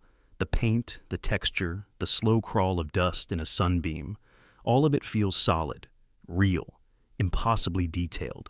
Every background in your life, streets, parks, buildings, skies, seems infinite in its complexity. You never doubt that the world continues in all directions, just as rich, just as full, whether you're looking or not. But what if that certainty is an illusion? What if, behind every moment, every background, there's nothing but a placeholder, a set of instructions waiting to be filled, code waiting to run? And what if, for a split second, you could turn fast enough to catch the world in its unfinished state? Would you find the seams in reality, the gaps behind the scene? We trust our senses, our memories, our expectations. You walk through a city, assuming that every brick, every face, every distant window is just as real as you are. But think of how little you actually see, how little you truly know. Your mind fills in the blanks, sketches the details, paints the world in broad strokes. It's efficient, automatic. You see what you expect to see, not what's really there. Imagine just for a moment that reality is rendered on demand, like a video game, like a simulation, like a stage set, where only the visible is complete. When you focus on a detail, the world sharpens. When you look away, it blurs, dissolves, returns to raw code. If you turned around quickly enough, what would you catch? Would you see the pixels loading, the textures mapping onto invisible scaffolding, the background still painting itself in a hurry to meet your gaze? There are hints, if you know where to look. The flicker of déjà vu. The uncanny feeling that something just out of sight isn't fully formed. The way some memories seem to glitch or replay, backgrounds shifting, details changing when you revisit them. Sometimes, when you stare into the darkness of a room or catch a glimpse of your own shadow, you sense a blankness, a place that's waiting for your attention before it decides what to become. Physics tells us that reality is stranger than fiction. On the quantum level, particles don't exist in definite states until they are observed. Until you look, they are probabilities, possibilities, not facts. The universe itself seems to be waiting for your attention to collapse the wave, to fill in the detail. Are you the observer, the trigger, the one whose gaze completes the scene? Or are you just another rendering, brought into being by some deeper, unseen consciousness? Think about how dreams work. In dreams, the background only comes into focus when you notice it. Turn a corner, open a door, and suddenly the world invents itself, patching in whatever is needed to make the dream feel real. When you wake, you're amazed at how convincing it all felt, until you realize how much was missing, how much was just suggestion, placeholder, unfinished. Could waking life be the same? Could everything outside your direct experience be in a state of suspended potential, rendered real only when you demand it? How often have you looked away, only to feel that something shifted behind your back? How often have you sensed that the world is waiting for you, pausing its story until you step back into the scene? There's a reason you never catch the code unfinished. Your mind is trained to ignore the gaps. You glance over the inconsistencies, the strange flickers at the edge of vision, the places where detail seems to thin. When you revisit a familiar street, it always feels the same, because your brain fills in the details, uses memory and expectation as a buffer. The world is seamless, but only because you're constantly stitching it together, moment by moment. But what if, one day you moved too quickly for the code to catch up? What if you turned or blinked or dreamed yourself into a corner and found the world unrendered? A flat plane, an empty space, a tangle of unfinished instructions? Would you panic? Would you stare? Or would the scene snap back into place the instant you noticed? Maybe this has already happened, and you just don't remember. Maybe your mind is programmed to erase the evidence, to smooth the error, to protect you from seeing behind the curtain. This isn't just a game of thought. In a world built on algorithms, artificial intelligence, and digital facsimiles, more and more of what you see is constructed on demand. News feeds, social networks, even the voices in your ear are shaped by unseen code, rendered in real time to fit your preferences, your expectations, your desires. The line between the rendered and the real is thinner than you think. So, what's under the scene? Is there anything at all, or just potential waiting to be realized? Are you living in a world of infinite detail or infinite suggestion? Every time you look away, the answer resets. Reality waiting for your attention to call it into being, for your gaze to complete what was never there before. Next time you feel the urge to turn around quickly, to catch the world off guard, don't hesitate. Do it. See if you can glimpse the edge, the place where the scene is still unfinished, where reality is just code waiting to become something more. Maybe you'll find nothing but the familiar. Maybe you'll find the world still loading, scrambling to present itself. Or maybe, just maybe, you'll find the truth, that the only thing behind the scene is your own mind, stitching together the illusion of seamlessness, one moment at a time. And if you do find the seams, what will you do then? Will you pull at them, try to see what's beneath? Or will you close your eyes and let the world finish itself, grateful for the comfort of a reality that always looks finished, even if, deep down, it never truly is? Who gave you language? You open your mouth and words emerge. Not just sounds, but codes, spells, little keys that unlock meaning in another mind. You didn't invent these words, yet they pour from you as if they were yours. Language feels as natural as breath, but it isn't. It's a gift you never asked for. A structure built long before you arrived, handed down from parents, teachers, strangers, ancestors lost to time. But here's the riddle. If you didn't create the words you think with, who shaped the reality you live in? Who gave you language? And what parts of yourself did you lose to accept it? From the moment you're born, the world presses language onto you. It comes wrapped in lullabies, in warnings, in the gentle or violent instructions of those who want you to belong. Before you can choose, you are taught how to describe pain, how to name love, how to beg for comfort. Every word is a path through the wildness of your mind, a shortcut through the jungle of experience. But every path is also a fence, a boundary that marks what is sayable and what must remain hidden. You don't think in pure sensation. You think in words. Language carves up the world, slices time into before and after, creates boxes for every feeling, every dream, every wound. The words you inherit tell you what matters, what's possible, what's forbidden. They are invisible laws that you obey without knowing. The language you speak is a map, but someone else drew the borders. Imagine trying to explain a feeling for which your language has no name. Try to describe a color you've never seen, a pain that's more than pain, a longing that doesn't fit in the words you were given. You fumble, you reach, you fall back into silence. Language is power, and its limits are the limits of your reality. Every language divides the world differently. Some have dozens of words for snow, or love, or shame, or longing. Others lack words for privacy, or regret. Some languages can express entire philosophies in a single verb tense. Others can't. If your mother tongue doesn't have a word for something, does that thing exist for you? Or does it remain invisible, a ghost moving at the edge of your awareness? But language does more than describe reality. It creates it. Say enemy, and you divide the world in two. Say freedom, and you draw a line no one can see, but everyone feels.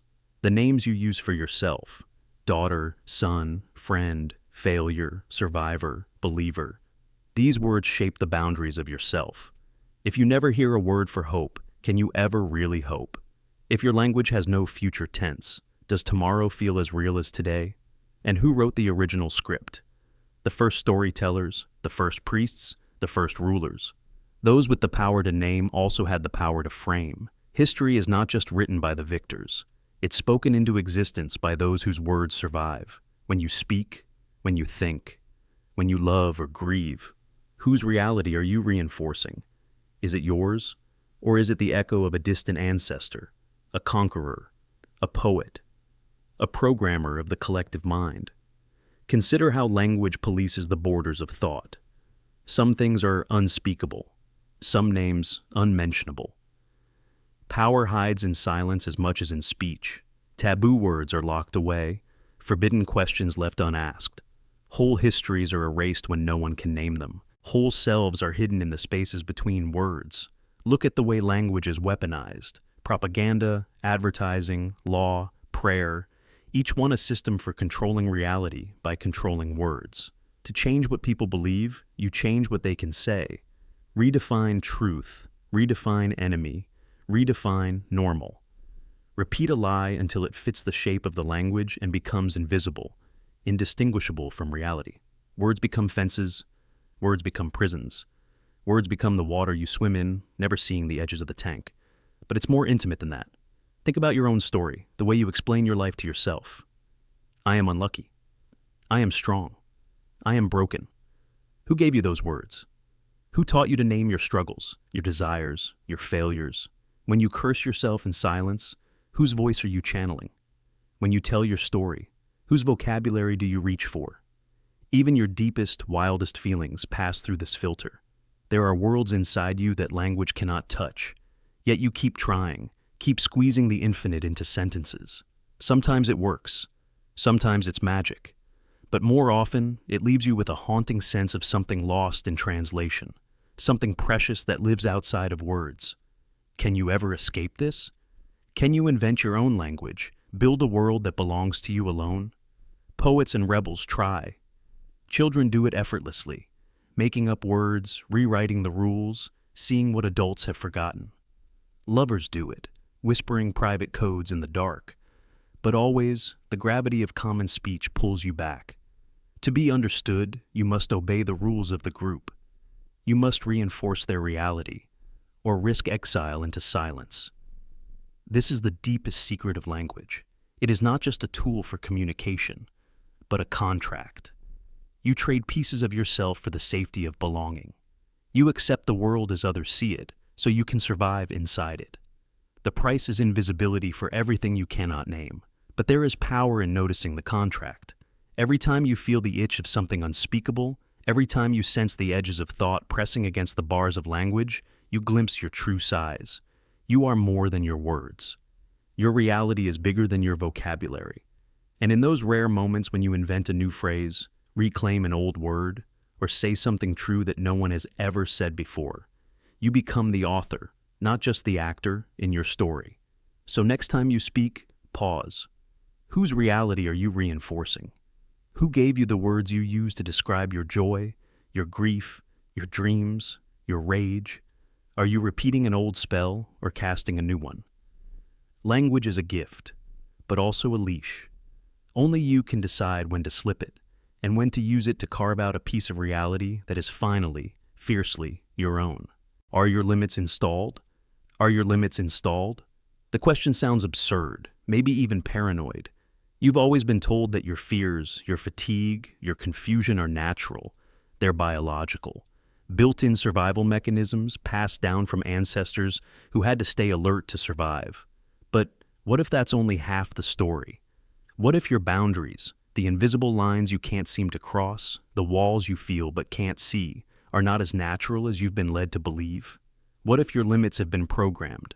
Not by genes, not by evolution, but by a system that needs you to stay small, afraid, compliant.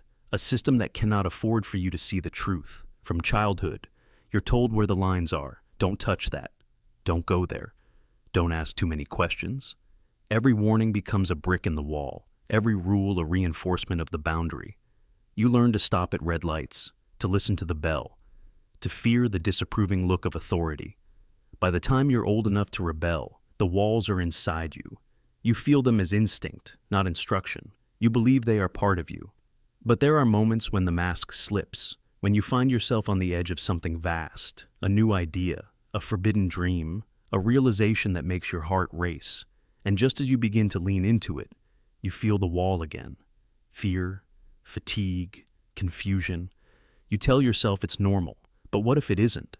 What if that sensation is not a warning, but a limit switch, a ceiling designed to keep you in line? Who benefits when you doubt yourself, when you hesitate, when you turn back just before the breakthrough? Look at fear. At its best, fear keeps you alive, but at its worst, fear is a leash. It stops you from asking, from testing, from seeing past the story you've been told. How many times have you been about to speak up, to question, to challenge, only to feel that surge of panic, your mind flooding with reasons to be silent? Is that biology, or is it conditioning? Who installed the trigger, and why? Fatigue is the same. There is the tiredness that comes from effort, And then there is the exhaustion that strikes when you begin to push past what you're told is enough. When you try to see things from a new angle, to unlearn, to break through old ideas, suddenly your mind grows heavy, your body restless, your motivation vanishes. You retreat. You recharge maybe, but you never cross that invisible threshold again. What if that's not just your body? It's a programmed defense, an emergency shutdown to keep you from seeing too much. And then there's confusion, the fog that rolls in when you start to piece things together, when you notice patterns that aren't supposed to be there. The world says it's just complexity, just the way things are. But what if confusion is injected, like a virus? What if the more you approach the edge of the truth, the more static is pumped into your mind? Not enough to make you run, but just enough to make you stop, turn away, forget. The system that needs you to stay small is everywhere. It's in the rules you follow, the stories you inherit, the punishments you fear, the rewards you crave. It's in the education that values obedience over curiosity, the media that drowns you in noise, the social norms that police every deviation from the script. And above all, it's in the myth that your limits are natural, that to want more is arrogance, that to question is dangerous, that to break the rules is to risk everything. But history is full of those who refuse to accept their limits. Every revolution, every breakthrough, every step forward was made by someone who faced the wall and asked, "Why is this here?" Someone who felt fear and kept going, someone who saw confusion and kept digging, someone who ran out of energy and found a way to move anyway. The system hates these people. It labels them rebels, heretics, troublemakers, but they are the ones who make progress possible. You feel your limits every day. When you try to learn something new and your mind rebels, when you dream of a different life and your stomach twists, when you imagine speaking truth and your voice dies in your throat, every time you hit that ceiling, ask yourself, whose ceiling is this? Who installed it? What are they afraid you'll see if you break through? The mind is more flexible, more powerful, more dangerous than you're ever told. Your limits are not always real. Sometimes they are installed by those who need you to believe in them, by those who profit from your hesitation, by those who fear what you might become if you remembered that you are not finished, that you are still being written. So the next time you feel fear at the edge of a new idea, the next time fatigue strikes as you approach the unknown, the next time confusion thickens as you question the script, pause, breathe. Ask, is this really mine? Or is this the leash? Because sometimes the walls are not there to protect you. Sometimes they are there to keep you from the truth. The only way to know is to push, to test, to refuse the ceiling. Because the limits that are installed can be uninstalled, and the truth on the other side is waiting for you to find it. What's between moments? Time moves, or so we believe. The clock ticks, the second hand jumps, the world rushes forward in a chain of moments. One, then the next, then the next. We live inside this flow, certain that reality is a movie, frame by frame, seamless, unbroken. But pause. Listen. Ask yourself the question almost no one asks. What's between moments? What fills the gap between 1 second and the next, one heartbeat and the next? Is it silence, darkness, nothing? Or is it something else entirely, something or someone watching from the shadows between time? We're taught to think of time as continuous, a river that carries us from birth to death, from past to future. But look closer. Time, as we measure it, is a string of discrete beats, seconds, milliseconds, atomic vibrations. A camera breaks motion into frames. The eye catches glimpses between blinks. Reality, under the microscope, is not as smooth as it seems. Each moment is a slice, a snapshot, a freeze frame. But between those frames, what lives there?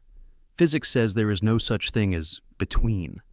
Time is measured, not felt. Our most precise clocks, the cesium atom, oscillating nearly 10 billion times a second, divide the universe into tiny slivers, smaller and smaller, always another decimal to be found. But the closer you look, the stranger things become. At the quantum level, particles don't move smoothly from point A to B. They jump, flicker, disappear, and reappear. Probabilities, not certainties. The universe doesn't flow. It ticks. And the tick stops. In that pause between one possibility and another, reality hangs in the balance. We don't see it, but we sense it. The moment of unknowing, the hush before the answer. When the dice are still spinning before they land. That's the space between moments, the gap where anything could happen. You feel it sometimes. The hush before lightning strikes, the silence after someone says your name, but before you answer. The pause in conversation, heavy with meaning when no one dares to breathe. The second before the car crash, before the confession, before the world changes. In those gaps, time stretches, warps, becomes infinite. A lifetime in a heartbeat. What fills that space? Is it emptiness? Some scientists say yes. Between frames is nothing, a pure void. But what is nothing? No one has ever truly experienced it. Even in the deepest sleep, the quietest dark, there is awareness.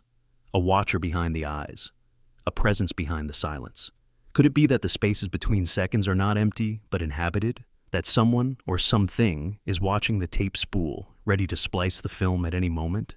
Mystics and philosophers have always wondered. In meditation, the gap between thoughts is not dead air, but a portal, an opening to something deeper than thought. In some traditions, that space is where God dwells. In others, it is the birthplace of creativity, intuition, even the soul. The ancients spoke of the Akashic field, the cosmic memory that lives outside of time, a library where every moment is recorded, and every pause is a doorway to infinite possibility. Think of dreams. In the moment before you wake, when the world is neither here nor there, a door opens. You fall, you fly, you meet faces both familiar and strange. What is that space, if not the gap between realities, the place where the machinery of time is rewound and set again? Even your own memories are built from gaps. Neuroscience shows that the brain does not record a perfect timeline. Instead, it takes snapshots, then fills in the blanks with stories. Your entire life is a film spliced from stills, with long stretches of unremembered dark. And yet, you experience it as seamless. Is the self, too, built from what lies between? Are you the sum of your moments, or the consciousness that observes the spaces between them? And what if, in those spaces, you are not alone? Some have wondered, are there other beings, watchers, even versions of yourself, staring back through the glass? Quantum physics suggests that until a choice is made, all possibilities exist. So perhaps the gap is where other yous live, waiting to see who steps forward into the next second. Others speak of the witness, an awareness beyond thought, beyond time, the part of you that never changes, no matter how the seconds spin, the observer in the gap, watching the world unfold. Have you ever felt it? The sense that, between moments, you are watched. Not by eyes, but by something more vast, more silent, more eternal. Perhaps the fear is not that there is nothing between moments, but that there is something. Perhaps that's why silence makes us uneasy, why we fill every gap with noise, why we rush from one instant to the next, terrified of what waits in the pause. But maybe the space between moments is not to be feared, but honored. Maybe that's where real change happens, where choices are made, where futures branch, where the self is reborn. Maybe the answers you seek are not in the flow of time, but in the cracks where the light gets in. So, next time you notice the clock, the heartbeat, the breath, pause. Listen for what's between. Let yourself drift into the gap.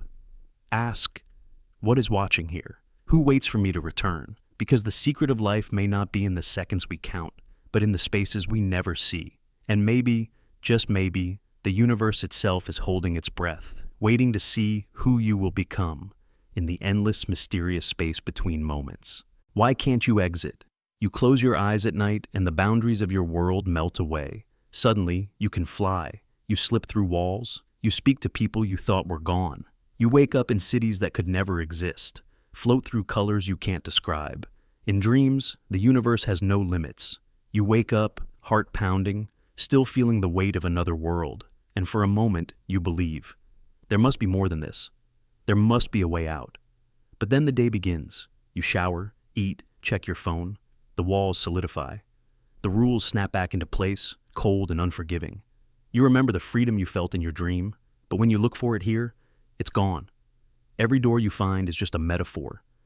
Every road leads you back to the place you started. The longing aches inside you, like a word you almost remember, or a song you can't place? Why can't you exit?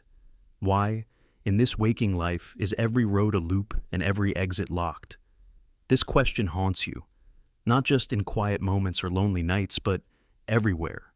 When you're stuck in traffic, trapped in a job you hate, scrolling through the same tired arguments on your feed, you want something else, something bigger, something more real, or maybe more unreal. You dream of other worlds, not just as escape, but as possibility. You wonder if there's a place where the rules are different, where you can choose again, start over, or finally be free. But wherever you look, the system has anticipated you. The doors are painted on the walls. The maps lead you in circles. You join a movement, a religion, a revolution, and find yourself repeating ancient rituals, reciting recycled slogans, arguing about the shape of the same cage. Even your rebellion feels scripted. The more you try to break out, the more you realize the escape routes have been designed as traps. They absorb your energy, redirect your passion, and leave you right where you began. Consider the roads society builds for you. You're told you're free to choose your school, your career, your partner, your politics. But look closer, and you see the tracks. The same expectations, the same milestones, the same deadlines. If you stray too far from the script, the world pushes you back, sometimes gently, sometimes brutally. Every alternative offered is just another branch of the same tree, bending you back toward the trunk. You can protest, you can make noise, but try to exit, and the exits vanish. The same pattern repeats in your mind. You try to think new thoughts, to imagine a different way of being, but your brain recycles memories, anxieties, stories inherited from parents and teachers and friends. Even your fantasies are shaped by the culture you can't escape. You dream of escape, but your dreams are written in the language of the prison. Sometimes, it feels like you're living in a labyrinth, designed not just to keep you in, but to make you forget you ever wanted out. Every so often, something cracks. A déjà vu, a glitch, a day when nothing feels real. You see the seams in the scenery, the repetition in people's words. You realize you've heard this story before, maybe in a book, maybe in a dream, maybe in another life. The world feels programmed, looping. You begin to wonder, is there an exit or just the illusion of one? Philosophers and mystics have been obsessed with this question for centuries. Plato's cave, Descartes' demon, the Buddhist wheel of samsara, all different images for the same sense of entrapment. You are shown shadows and told they are reality. You are handed roles and told they are identity. You are fed endless stories and told they are truth. You hunger for what lies beyond, but every time you reach for it, your hand closes on air. Technology only deepens the maze. The internet promises infinite worlds, but most of them are copies of the one you already know. Algorithms feed you more of what you crave, locking you into tighter loops. Virtual realities feel like an answer, until you realize they're just more dreams inside the dream, exits that lead only to other rooms inside the same house. Even the promise of transcendence gets co-opted. Meditation apps, self-help gurus, psychedelic retreats, all selling you a map out of the maze, all promising freedom. But somehow, the destination always moves just out of reach. The programs promise to unlock your mind, but most just install new doors, new passwords, new games. The system adapts, incorporating every revolution into its own DNA. The walls change color, but they never come down. Why can't you exit? Maybe because the world is built to make you believe in exits while keeping you inside.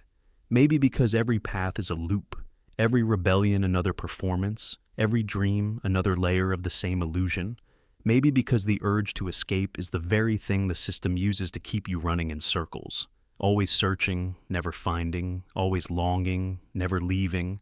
Or maybe the problem runs deeper. Maybe there's no outside to escape to. Maybe the maze is not a prison, but a mirror, reflecting every part of you that you can't bear to face. Maybe every locked door is a question. What would you do if there really were a way out? Who would you be if you had to leave behind everything you've known?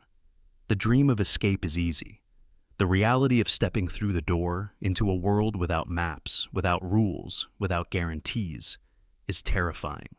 And yet, the longing remains. You can't help but dream of the exit. You search for glitches, for cracks in the code, for the seams that betray a deeper reality. Sometimes you catch a glimpse, an impossible coincidence, a memory that doesn't fit, a moment of absolute silence when the world seems to hold its breath. In those moments, you remember what it felt like to be free, if only for a heartbeat. You remember the other worlds that call to you in dreams. So, what do? Maybe the first step is to stop looking for the exit in the places you've been told to search. Stop believing the stories that promise a way out if you just work harder, pray louder, buy more, suffer longer. The real exit might not be a door at all. It might be a change in the way you see the maze, a refusal to let it define your limits, a decision to make meaning even in the face of locked doors. Maybe you can't leave. Maybe there is no outside. But within the labyrinth, you can choose how you walk, what you see, who you become. You can notice the patterns, break the scripts, write your own story, no matter how small. And maybe, just maybe, the act of dreaming itself is a kind of exit. Every time you imagine another world, you weaken the walls. Every time you help someone else see the maze, you draw a map that leads somewhere new. Why can't you exit? Because the world is built to keep you searching for doors that don't exist. But you can still become the kind of person who questions every wall, who hears the call of other worlds, who keeps dreaming, even when the dream seems impossible. And maybe that's the only real freedom, knowing you're trapped, but refusing to stop looking for the way out. How many are watching? You live your life as if you're mostly alone. Even when you're surrounded by crowds, lost in the rush of faces, you feel your thoughts are private, your moments your own. You do things, small, strange, rebellious, or shameful, assuming nobody is watching. But every so often, a chill brushes your spine, a sense that something sees you, that eyes beyond your understanding are locked on your every move. Not people, something else. Something above the script, outside the rules. The silent architects. The question isn't just, are you being watched? It's, how many are watching? And what do they gain by seeing you struggle? Forget the surveillance cameras, the data trackers, the social media feeds. Imagine watchers older than technology, older than language. Entities or intelligences that exist outside your understanding of the game. Not gods, not aliens, but architects.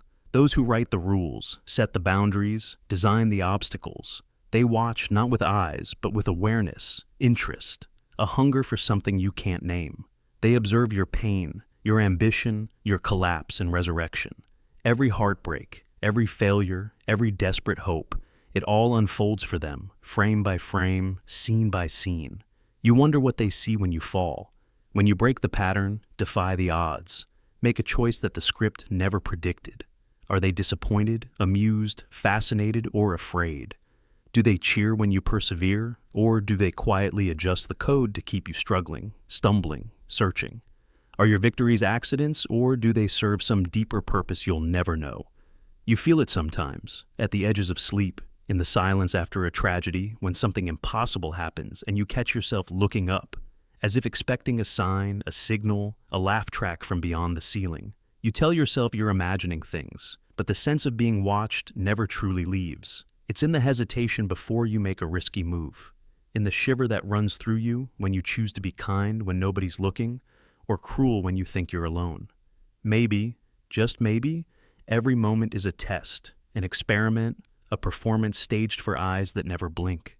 Why would they watch? What do they gain from your struggle? Perhaps they harvest stories, unique, unpredictable human stories, full of suffering and love and chaos. Maybe every act of defiance, every surge of hope, every moment of despair is a data point, a song, a flavor they could never create themselves. Maybe you are an actor, a participant, a piece on a cosmic board, and your struggle is the only thing that makes you visible to them. If you stopped fighting, stopped questioning, would they turn away? Would you fade from the story, unnoticed, forgotten by the architects who built the stage? Think of how you watch others.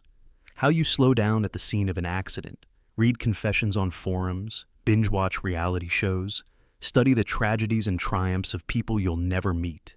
You want to understand them, to feel something real, to experience life through their struggle. Now, imagine an intelligence for whom your whole existence is just another window, another season, another experiment in the endless theater of being. You are watched not because you are special, but because you are alive, because you are unpredictable, because your struggle is the most valuable thing you possess.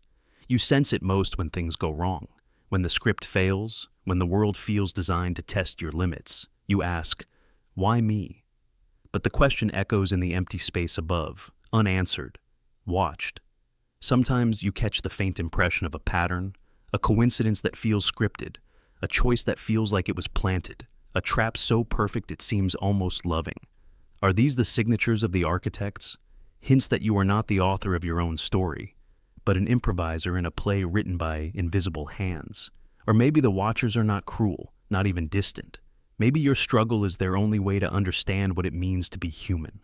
Maybe they envy you, the pain, the joy, the rawness of every moment. Maybe they learn from you, root for you, mourn for you when you lose, and celebrate quietly when you win. Maybe your struggle gives their existence meaning, a depth and texture they could never invent for themselves. But the truth is, you will never know. The architects remain hidden, silent, unreachable. Their gaze is everywhere and nowhere. You can't break through the ceiling, can't appeal to the director, can't step out of the stage lights to see who's in the audience. All you can do is live, struggle, strive, fail, love, fight again. All you can do is choose and hope that your story, your suffering, your relentless defiance in the face of impossible odds means something, somewhere, to someone who is watching. So next time you feel that shiver, that chill of unseen eyes on your back, don't look away. Don't shrink. Stand a little taller. Choose boldly. Fight harder.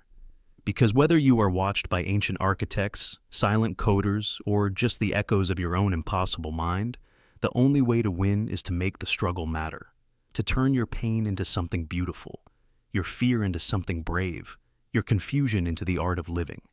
And if they are watching, let them see you at your most human, flawed, stubborn, searching for meaning in the dark, because that, in the end, is what they came for.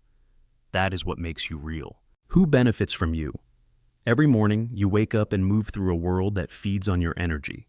You give time, work, love, anger, fear, and something out there grows stronger, richer, more secure.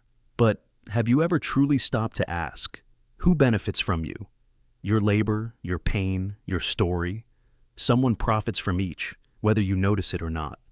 Are you the hero in this story, or just another power source plugged into a machine that will never let you rest? It begins before you even realize. As a child, you're shaped by expectations. Be good, be quiet, do your best, don't ask too many questions. You learn to perform, to please, to earn approval. The rewards are love and safety, but the cost is subtle. You become a channel for someone else's peace, someone else's image of the world. The system is already learning how to extract value from your existence, even as you play in the sun. Then school begins, and the rhythm grows louder.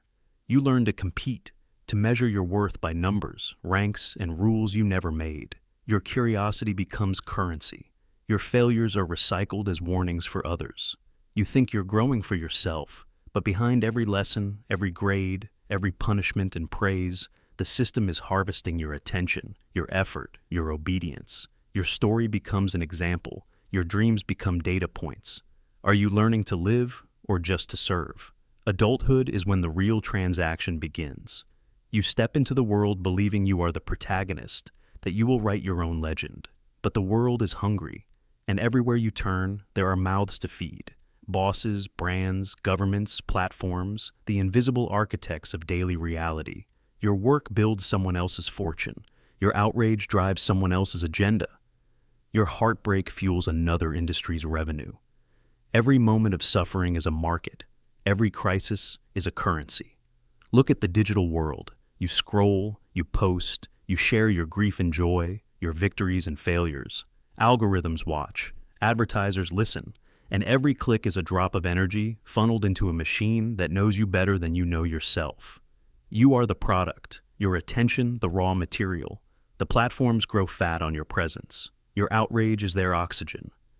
Your joy is their fuel. You are not just participating. You are being harvested. Even your pain, your deepest wounds become resources. Self-help books, therapy apps, wellness gurus, all waiting to profit from your scars. They offer comfort, but also dependency. Your trauma is not just a personal burden, it is an asset, traded in the economy of suffering. Someone is always ready to sell you hope. to monetize your recovery. You heal, but someone else grows rich. Who truly benefits? Your story, too, is currency. Every movie, every headline, every trending topic wants a piece of your narrative. You see yourself reflected in the myths of the day. Heroes and villains, winners and losers. You buy the t-shirt, you join the cause, you play your part. Your story becomes content. Your experience becomes data. Your life becomes material for someone else's machinery. You are the protagonist only as long as your arc sells. When it doesn't, you are edited out. Even your rebellion is fuel. Protest, outrage, refusal, each can be redirected, sold, commodified. Movements are branded, uprisings monetized, anger transformed into clicks and merchandise. You feel powerful in your resistance, but behind the curtain, someone is counting the profits, adjusting the narrative, using your energy to reinforce the very system you oppose. Is there a way out? Is it possible to reclaim your story, your work, your pain, to become more than just a power source for invisible empires? It begins with seeing the machinery, following the wires from your effort, your emotions, your attention, all the way back to the beneficiaries. Who gains when you are exhausted, when you are distracted, when you are hopeful, when you are afraid? The truth is, everyone benefits from someone. No one stands entirely alone. But the difference between a protagonist and a battery is consciousness, choice, direction. The battery gives without knowing. The protagonist claims authorship. The battery is depleted and replaced. The protagonist shapes the story, even when the odds are against them. You don't have to unplug from the world to reclaim yourself. You don't have to disappear. But you can begin by noticing every transaction. Who profits from your labor, your data, your dreams?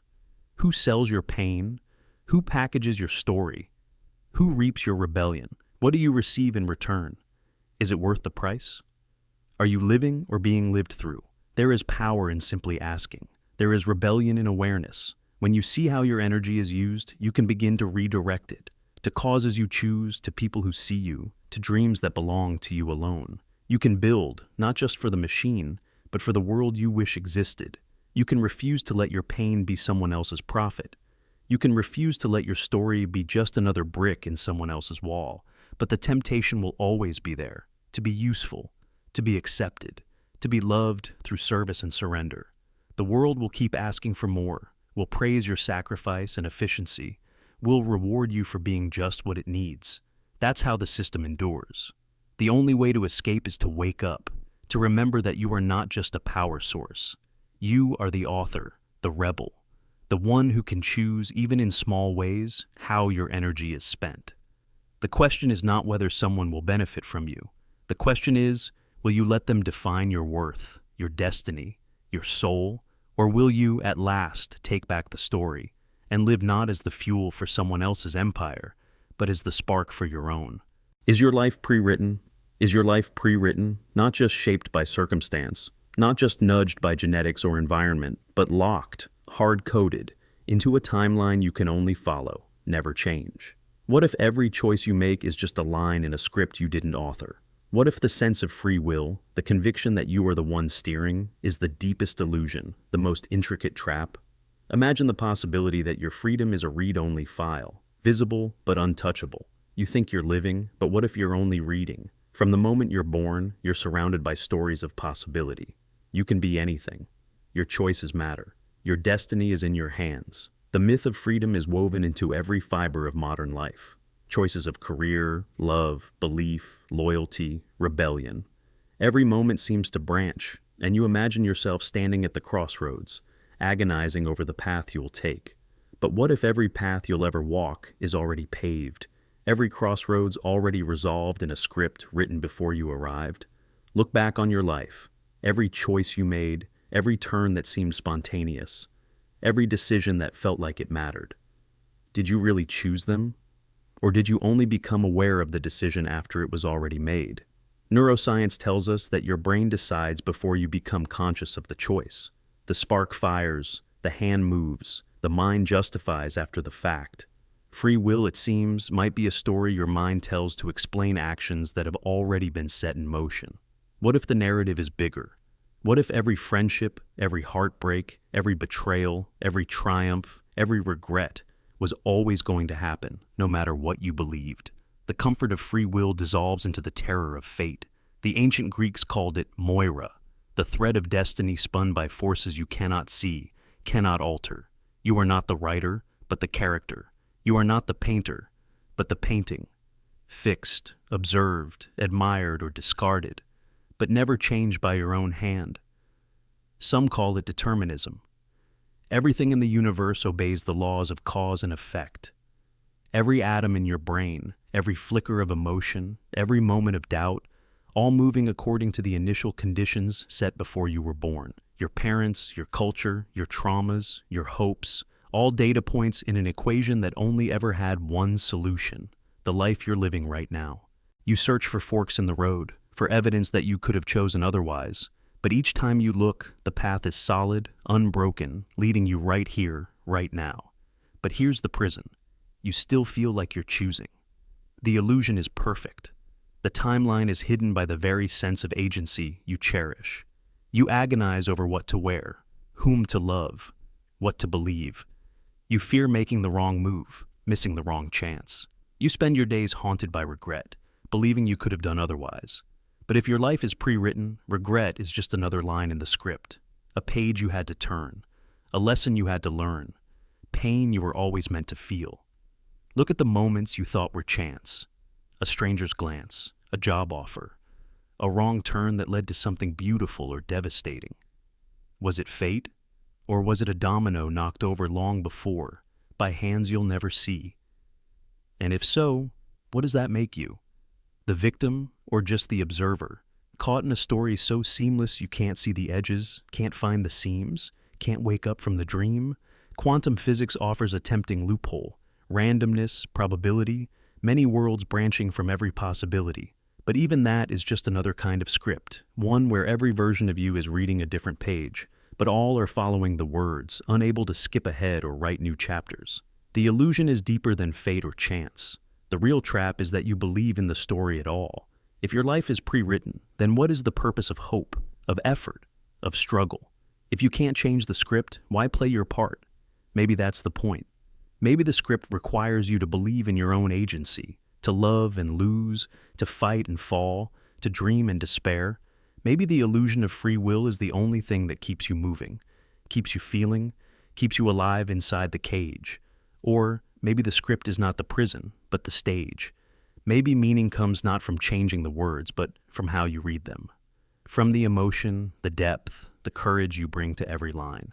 Maybe what matters is not that you choose, but that you live as if you choose, that you love as if it matters, that you face each day as if you are the author, even when you know you're only the reader. So ask yourself, do you want to know if your life is pre-written? Or would you rather live inside the dream, holding on to the comfort of freedom, the beauty of regret, the thrill of believing that your next move is truly yours to make? Maybe the deepest prison is the one you build to protect yourself from the truth, the prison of possibility, the illusion of control. In the end, whether your life is pre-written or not, you only get to live it once, from the inside out. The lines are yours to speak, the feelings yours to feel. The only choice you have, the only real freedom, is to keep reading, to keep living, to play your part with everything you have, even if you never get to write a single word. What happens when you sleep? Every night you surrender, you close your eyes. You let go of the day, the light, the story you tell yourself about who you are. You drift, then you fall, down, down, through layers of awareness, past the edge of memory, into the waiting dark. For a third of your life, you are not here. The body breathes, the heart beats, but your mind is gone. Where do you go when you sleep? What really happens when the lights inside go out? We like to think sleep is simple: a break, a reset, a nightly maintenance routine. Science maps the stages: light sleep, deep sleep, REM, waves of brain activity, shifting gears. The body repairs itself, memories are sorted, the mind cleans house. It sounds so rational, but inside, it feels nothing like that. You disappear. Sometimes you dream, wild stories, impossible places, people you loved and lost returning in forms you barely recognize. Sometimes there is nothing at all, a blank space, a missing reel in the movie of your life. You wake up and time has jumped forward. Hours have vanished. Where were you? Who was in charge? Some say sleep is a return, a homecoming to the true self, the one unburdened by waking memory. In dreams, you are raw and fluid, unconstrained by logic or story. You speak languages you've never learned, solve problems you could never grasp by day. Some dreams feel more real than life. Some feel like warnings. Others, like echoes of another world, another you. Are these the remnants of past lives, the voice of the unconscious, or just the random firing of neurons? Or is sleep something stranger? In those blank hours, are you being updated, downloaded with new code, new programs, new orders?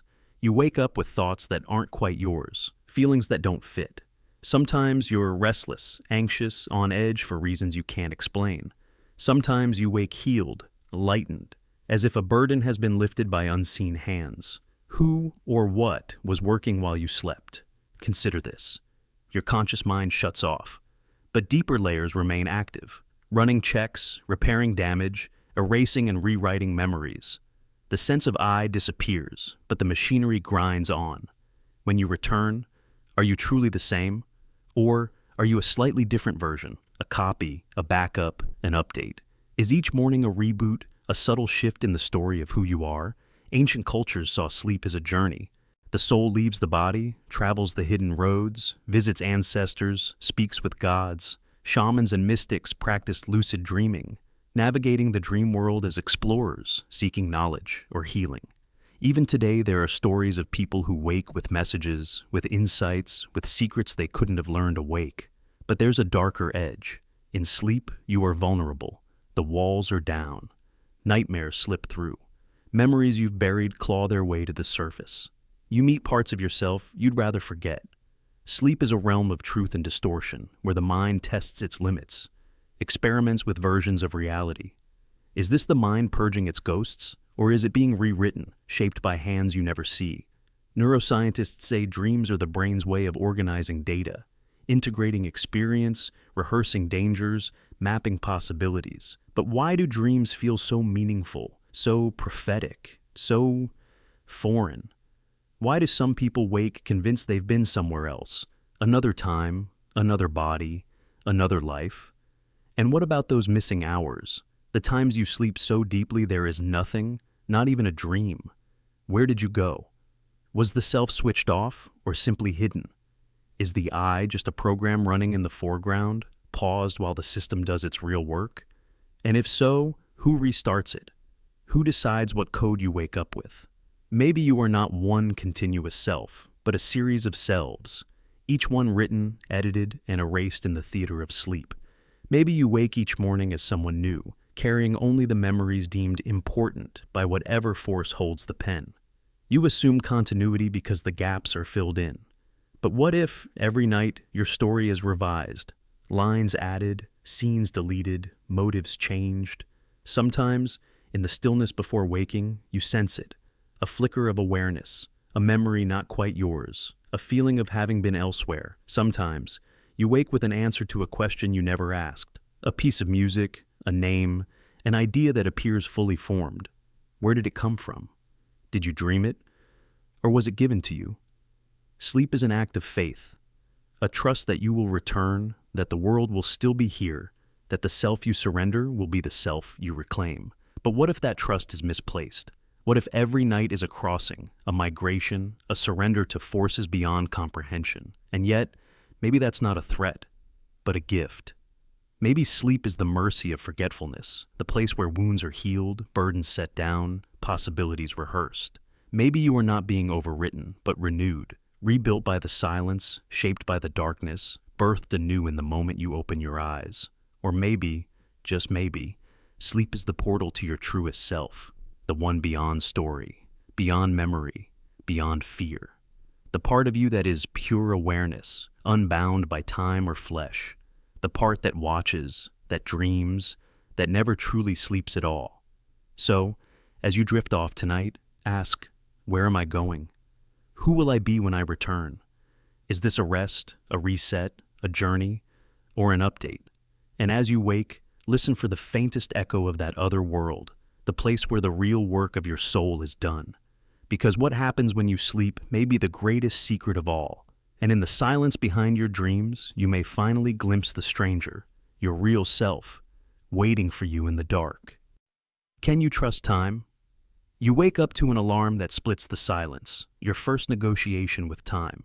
You measure the morning by the minutes left before you have to move. The clock governs your day. Tick by tick, it chases you from one task to another, each moment accounted for, each pause tinged with guilt. Time feels so real, so absolute, that you never question it. But have you ever wondered, can you actually trust time? Or is it the most exquisite illusion ever crafted? One that keeps you too anxious to pause, too fearful to step outside, too distracted to ever truly escape. From the very beginning, time shapes your existence. As a child, you learn to wait, to anticipate, to dread the passing of hours in school, to count down days to your birthday, to grieve for years lost. But what is time, really? Is it a river flowing outside you, steady and indifferent? Or is it a net carefully woven around your mind, training you to move in predictable rhythms? Look closer, and you'll see that time isn't just a neutral measure, it's a system of control. The clock is not your friend. It's the overseer, the invisible whip. Every second you waste is a mark against you. Every hour unproductive is a reason for shame. You measure your worth by how much you get done, how perfectly you align your life to the schedule, the deadline, the calendar. This is not an accident. Time, as you know it, was engineered to keep you running, to keep you anxious, to keep you believing that if you stop, even for a breath, you'll fall behind and be lost forever. But time itself is slippery. When you're happy, it races. When you're afraid, it crawls. In moments of crisis or love, it breaks apart entirely. The brain does not keep time like a machine. It shapes, distorts, stretches, and collapses it, bending it around experience and memory. What you call time is really a story you tell yourself about change, about before and after, about loss and hope. It isn't objective, it's intensely personal. And it's this very subjectivity that makes time such a powerful tool for those who want to keep you docile. Think about how society uses time to train you. The school bell rings, the shift whistle blows, the workday ends at 5 o'clock. Meetings at 10, lunch at 1, reports due Friday. If you step out of this rhythm, the world punishes you, labels you lazy, unreliable, out of sync. If you dare to slow down, to pause, to do nothing, you feel guilt gnawing at your chest. The system cannot allow you to step outside the current, because if enough people did, the illusion would shatter. You'd see that most of the urgency is invented, most of the deadlines are arbitrary, and most of the lost time was never yours to lose. Time is sold to you as scarce. There's never enough. You're told to make the most of it, seize the day, live every moment. But this isn't freedom, it's anxiety dressed as wisdom. The scarcity of time keeps you striving, hoarding minutes, avoiding rest, terrified of wasting even a second. But who benefits from this fear? The ones who set the clocks, who profit from your labor, your exhaustion, your endless need to chase the next task, the next milestone, the next goal. But ask yourself, where does time go when you're fully present, when you're lost in a moment of joy, or creativity, or love? It dissolves. You forget to check the clock. You become timeless, unmeasured. That's when you touch something real, something the system cannot count or sell. The world doesn't want you to linger in these moments. It wants you watching the clock, dreading the next tick. Because as long as you're afraid of wasting time, you never pause long enough to question who benefits from the illusion. The harsh truth is that time, as you experience it, is as much a cage as it is a calendar. It keeps you obedient, worried, moving along tracks you never chose. It rewards you for running in place. It punishes you for daring to step aside. But every once in a while, a crack opens.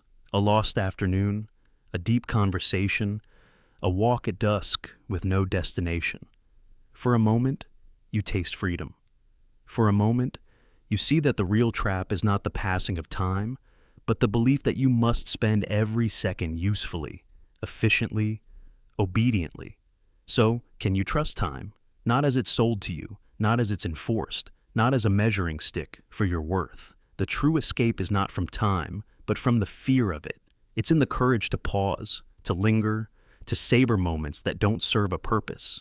It's in refusing to let your life be sliced into minutes and hours by someone else's agenda. When you finally stop running from the clock, you'll see. The only time that matters is the time you truly live. And in that space, the illusion breaks and real freedom begins. Are you a story being told?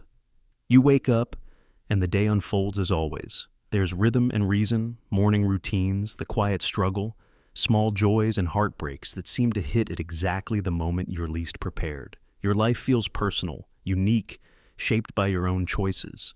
But have you ever noticed how your story seems almost too well written? The highs and lows, the tragedies and victories, the way people drift in and out like perfectly timed characters. Sometimes, it feels as if there's a structure to your life, a hidden outline, as if someone out there is reading, turning pages, savoring each plot twist. Are you a story being told? And what happens when they reach the final page? Think about it. Your darkest moments have a kind of poetry to them, pain that feels meaningful, grief that somehow leads to growth, the kinds of events that, looking back, fit together with eerie precision. Your breakthroughs arrive just in time. When you're about to give up, something shifts, a new character appears, a coincidence pushes you forward. It's almost as if your life is following a script, written with arcs and climaxes, callbacks and motifs, as if it's not chaos, but craft. Sometimes, you feel the eyes of an invisible reader. In the silence of your room, or during the quiet aftermath of a crisis, you sense it.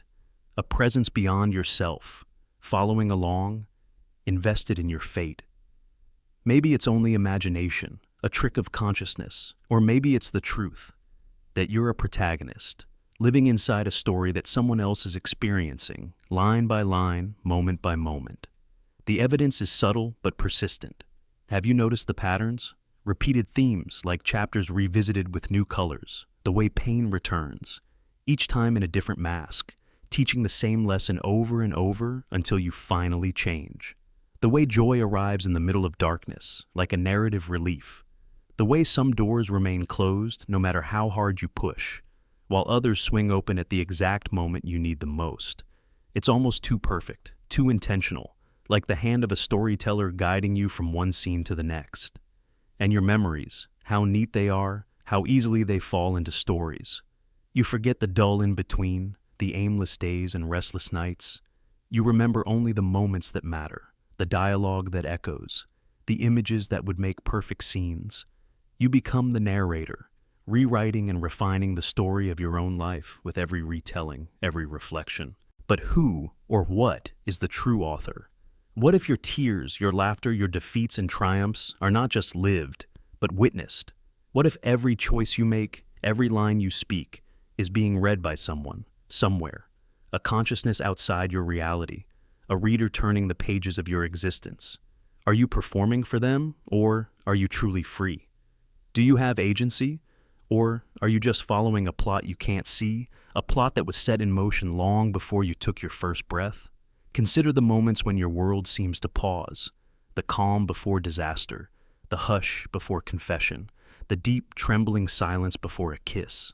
These moments stretch, as if time itself is holding its breath, letting the reader linger on the words, savoring the tension before the release. When tragedy strikes, it's never meaningless. When you fall, it's not random. There's always a lesson, a symmetry, a callback to something you should have learned. Isn't that what makes a good story? And yet, the story is not always kind. Sometimes the pages are harsh, the plot merciless. You rage against fate, you mourn for what could have been, you curse the unseen author for writing pain into your life. But then, the story shifts. A new character arrives. A twist redeems the suffering. You find yourself changed, hardened, more complex. A protagonist worth reading about. Is this the work of chance or of narrative design? But the question that haunts you is this: what happens when they reach the final page? Is your story over? Do you fade into silence, a book closed on a shelf, your life nothing more than a memory in someone else's mind? Or do you go on, living in the echoes, the rereads, the way your story shapes others, changes them, inspires them? Are you destined to be retold, reimagined, brought to life again by every new reader who discovers your pages? Maybe the story is bigger than you. Maybe you're just one thread in a vast tapestry, one novel in a library without end. Maybe every soul is a story, every life a narrative, each page turned and savored by something beyond comprehension.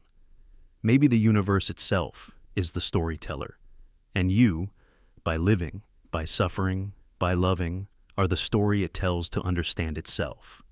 Or maybe the story is yours to finish. Maybe the outline is just a suggestion, the reader just a shadow. Maybe you are both the character and the author, rewriting each chapter as you go, breaking free from the plot with every act of courage, every moment of defiance, every choice that surprises even you. So, tonight as you close your eyes and the day's chapter ends, ask yourself, are you the story, or are you the storyteller? Are you living for the reader, or are you writing for yourself? And when the final page turns, will you fade quietly, or will your story echo on, unfinished, undiminished, forever being told? Is this a broadcast? You sense it in the empty room, a tingle on your skin, a prickling behind your eyes, the sudden conviction that you are not alone. Maybe it's paranoia. Maybe it's your mind playing tricks. Or maybe it's something else, something older, deeper, more fundamental. What if this life isn't private? What if every moment, every heartbreak, every raw confession is being streamed, watched, consumed by eyes you cannot see?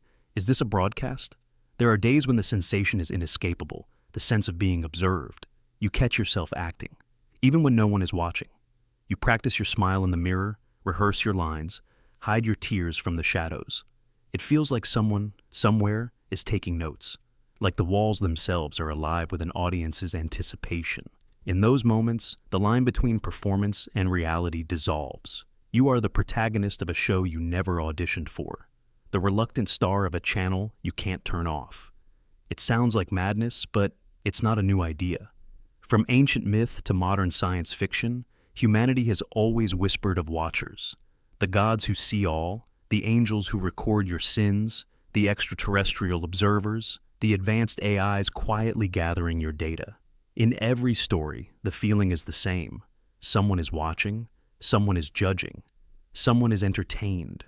The truth is, you don't need omniscient beings to explain this sensation.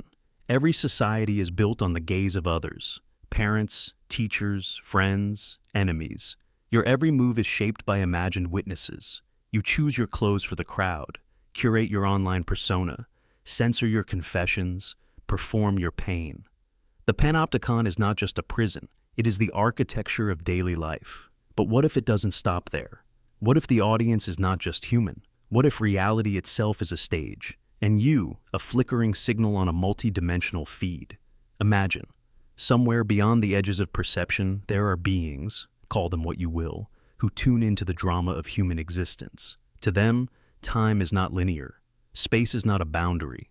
They watch your every decision, every meltdown, every miracle, not as isolated moments, but as overlapping layers of potential, endless plot lines played out for their curiosity, their sustenance, their amusement.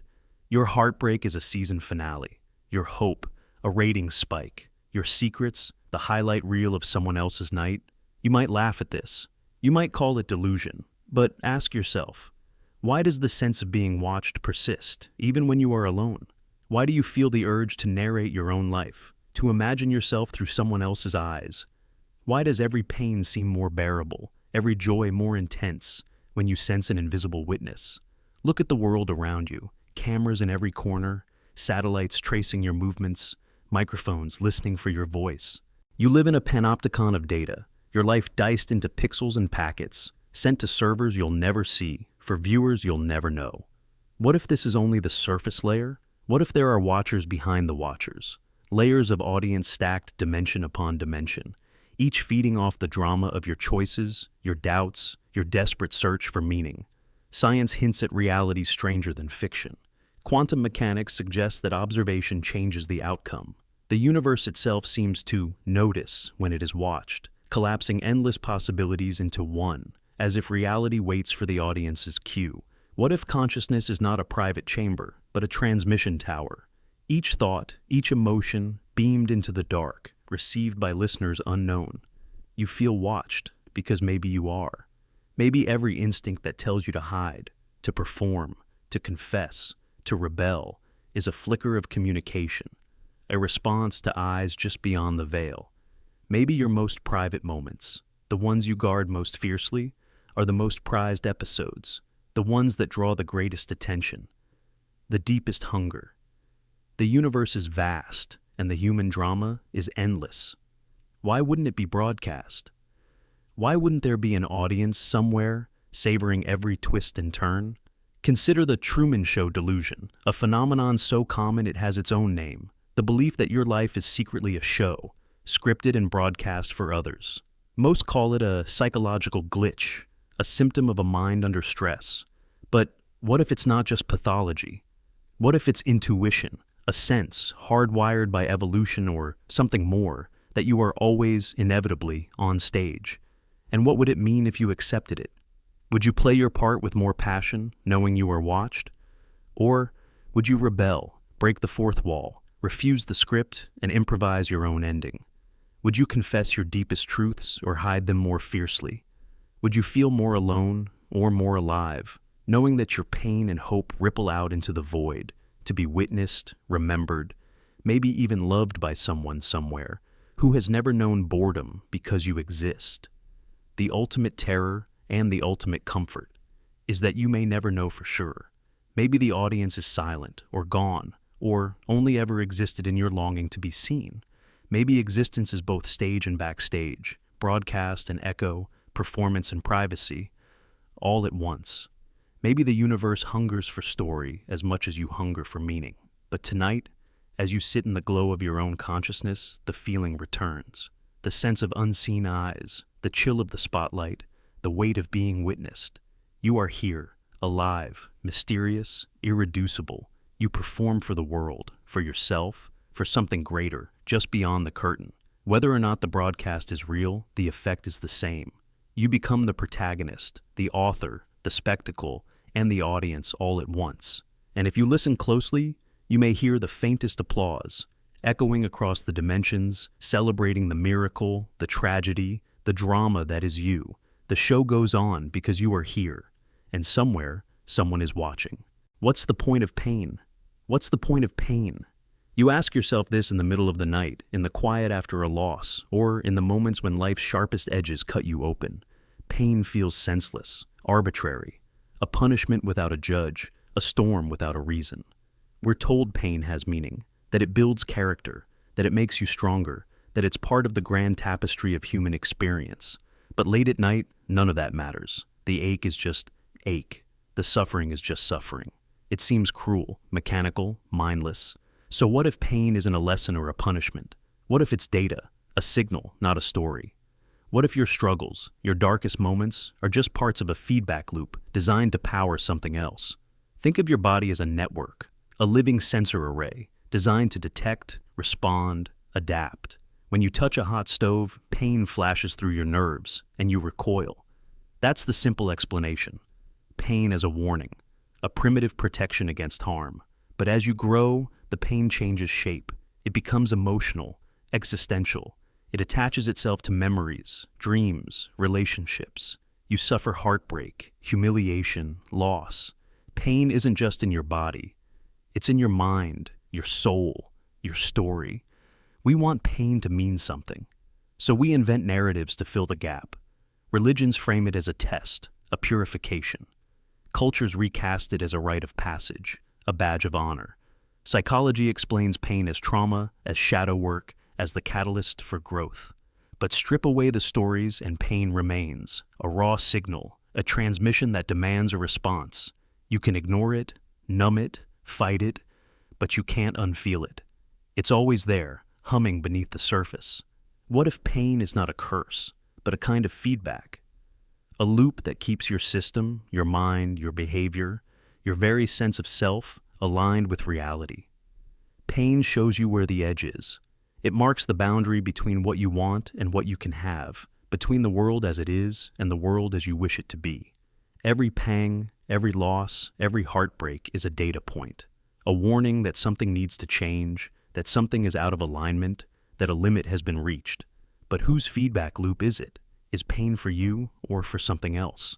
Think about how systems operate, not just in biology, but in technology, in society, in the invisible networks that surround you.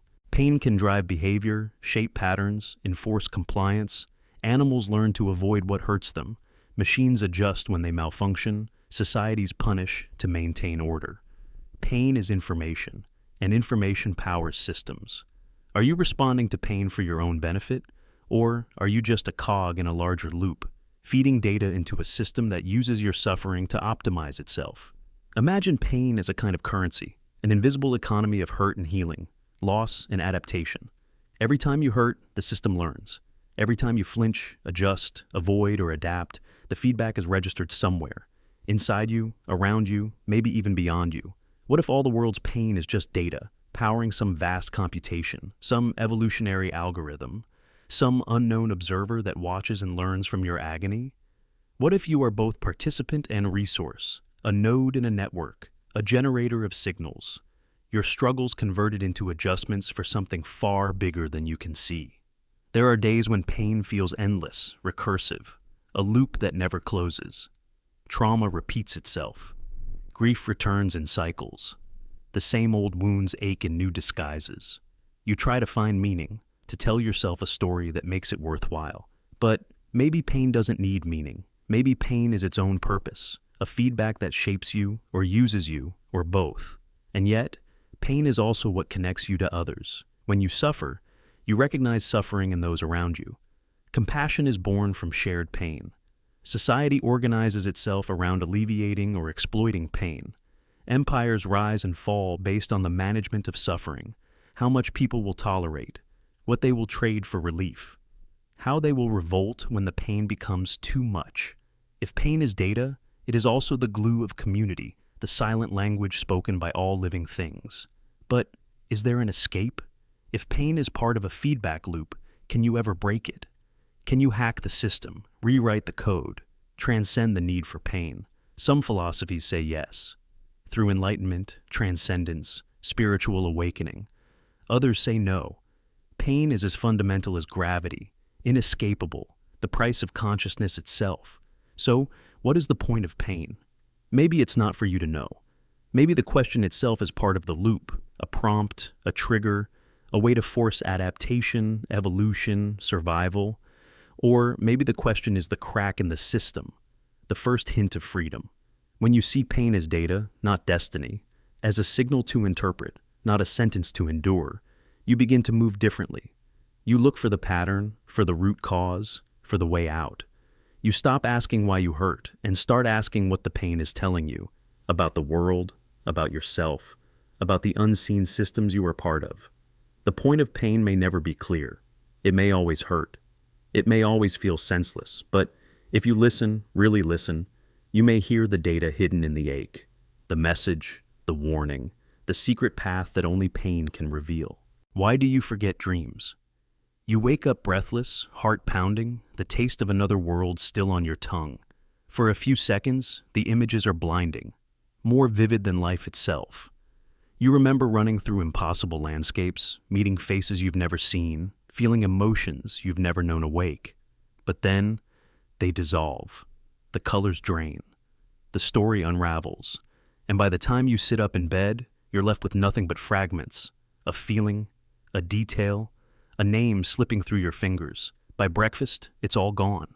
The greatest adventure of your life erased in an instant. Why do you forget your dreams? Why is something so intense, so real, so meaningful in the night, wiped away by morning, as if it never happened? What memory is being deleted while you aren't looking? Science tries to answer. Neurologists point to the way the sleeping brain functions. During REM sleep, your mind lights up, weaving stories, processing emotions, making wild, beautiful connections. The chemicals that help form memories, like norepinephrine, are dialed down. Your brain is in dream mode, not recording mode. The gates between experience and memory are left half closed. When you wake, the circuitry shifts. The dream, still swirling, has nowhere to go. It fades, erased by the very act of returning to yourself. But that's only the surface. Because if you listen closely, there's something deeper. A feeling that your dreams are being hidden from you, deliberately. As if, while you sleep, Someone is sifting through your experiences, deciding what to keep and what to cast away. Who or what is doing the deleting? Maybe it's your own mind, protecting you from the chaos of the dream world. In sleep, you become a different person, reckless, fearless, monstrous, divine. You do things you'd never dare by day. You meet versions of yourself you can't accept when the sun is up. To keep your waking identity safe, the mind sweeps the dream under the rug, locking away anything that might disturb your sense of who you are. Or maybe dreams are rehearsals, secret scripts for lives you'll never live, choices you'll never make. Once the performance is over, the stage is wiped clean. The memory is not needed. The dream was only meant to serve the night, not the day. But sometimes, the forgetting feels like a theft. You wake with the sense that something precious was just out of reach. A message, a warning, a truth you can almost remember, but never quite catch. You search your memory, grasping at fading echoes. A door, a voice, a pattern that means everything but dissolves at your touch. Why hide it? Who benefits from the forgetting? Some traditions say dreams are messages from deeper layers of reality, the subconscious, the soul, the cosmos. To remember too much would be dangerous, overwhelming, destabilizing. The veil is drawn to keep you sane, to keep you anchored in the world you know. But every now and then, a fragment slips through, a recurring image, a dream so powerful it brands itself into your waking mind, a premonition, a memory from another life, a symbol that refuses to fade. These are the cracks in the system, the leaks in the dam. You cling to them, hoping they hold a secret about yourself, about the world, about what's really happening while you sleep. Some scientists speculate that the brain actively suppresses dream memories to protect your sanity. In dreams, the rules of physics, identity, and time are broken. If you remembered everything, you'd lose your grip on what's real. The forgetting is a mercy, a shield against the madness of infinite possibility. Others think dreams are simply too different from waking thought, built from another kind of code, stored in a different corner of the mind. When you wake, the code is scrambled. The language of dreams cannot be spoken in the daylight. But here's a stranger thought. What if you're not supposed to remember? What if dreaming is not just personal, but cosmic? A maintenance cycle for the soul, a nightly update that must remain hidden. What if, in your dreams, you see things not meant for your conscious self? Truths too vast, too strange, too dangerous. The forgetting is not failure, it's protocol. Or maybe, just maybe, forgetting is the price of waking. To be truly alive in the world of the sun, you must sacrifice the world of the night. One reality for another, the border is guarded by oblivion. But why then do some dreams linger? Why do nightmares haunt us for years, while joy and wonder slip away? Perhaps the mind remembers what it cannot process. Trauma, terror, warnings it cannot afford to lose. Or perhaps some dreams are too powerful to be erased. They refuse deletion, haunting you as ghost code. So, what should you do? Some keep dream journals, snatching fragments before they fade. Others meditate, seeking the gap between worlds. Some simply let go, trusting that what's important will return. But maybe, the next time you wake from a dream, heart pounding, memory slipping, you should pause and listen, not to the dream, but to the silence that follows. In that blank space, ask, what was taken? What was too important or too dangerous for you to remember? Because the mystery of why you forget dreams may be the deepest mystery of all. The secret that what happens in the night is not lost, only hidden, waiting for the moment you are ready to remember. And until then, you live each day as if the dream never happened, while, just beneath the surface, a world of forgotten wonders waits for you in the dark. What's fake about you? You walk through your day carrying what you believe is your true self, your personality, your preferences, your style. You think these are expressions of an authentic you, born from your unique experiences, desires, and choices. But pause for a moment. How much of what you call you is actually manufactured, crafted, shaped, and molded by forces outside your awareness? By advertisements, social expectations, survival tactics ingrained deep within? How much of your personality was truly yours to begin with? Everywhere you look, invisible architects are at work. Ads whisper promises of happiness, success, acceptance. If only you buy this, wear that. Think like them. They do not just sell products, they sell identities. A brand is not just a logo on a shirt, but an invitation to join a tribe, to project a version of yourself carefully designed for mass appeal. You see it in the glossy images on your screen. Perfect smiles, curated lifestyles that tell you who you should be. And slowly, almost without realizing it, you start to internalize these ideals. Your preferences shift, your values warp. You become a collage of marketing narratives, repackaged desires, and borrowed styles. Consider the social expectations that surround you, from family, peers, culture, even your workplace. These invisible codes dictate how you express yourself. You laugh when expected, stay quiet when it's safer, agree when dissent is risky. Over time, these survival tactics embed themselves in your behavior, forming layers of a personality built more on adaptation than authenticity. You learn to hide your doubts, temper your emotions, present a version of yourself that fits the mold. This mask becomes so familiar, so comfortable, that you mistake it for your true face. The way you speak, your habits, your dreams, all are shaped by this complex dance between who you are and who you think you need to be. Your likes on social media, your choice of hobbies, even your sense of humor. How many are reflections of genuine passion, and how many are echoes of what you've been conditioned to admire? You repeat phrases that circulate in your circles, adopt slang to belong, adjust your opinions to avoid conflict. The boundaries between your true preferences and the programmed responses blur. Psychologists call this phenomenon the social self, the idea that our identity is partly constructed through interaction, expectation, and external influence. But it goes deeper. Neurologically, your brain is wired to seek reward and avoid punishment. When you conform, you feel belonging and approval. When you rebel, you risk isolation and pain. Over years, these reinforcements shape not just your actions, but your very sense of self. What starts as strategic adaptation becomes internalized, turning survival into identity.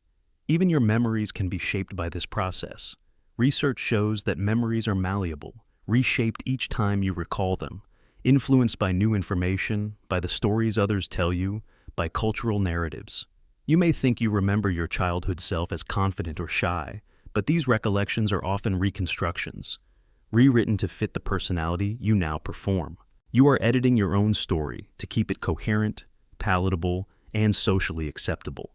Take an example. A young woman growing up in a culture that prizes humility but rewards assertiveness in the workplace. She learns to suppress her natural reticence in professional settings, adopting a confident, outspoken persona that earns praise. Over time, this persona becomes her default, shaping her ambitions and relationships. But is this assertiveness an authentic expression or a manufactured survival tactic? And does it matter if it helps her thrive? Now consider how technology amplifies these forces. Algorithms tailor content to your past behavior, nudging you toward opinions, products, and lifestyles that reinforce a digital echo chamber. Your feed becomes a mirror, reflecting back a version of yourself that is less a discovery and more a construction. You adapt your identity to fit the patterns these systems expect, further blurring the line between genuine self and programmed persona. So, if much of what you call you is shaped, borrowed, or manufactured, does that mean you are fake? Not necessarily. Identity is complex and layered. Being influenced does not erase your agency.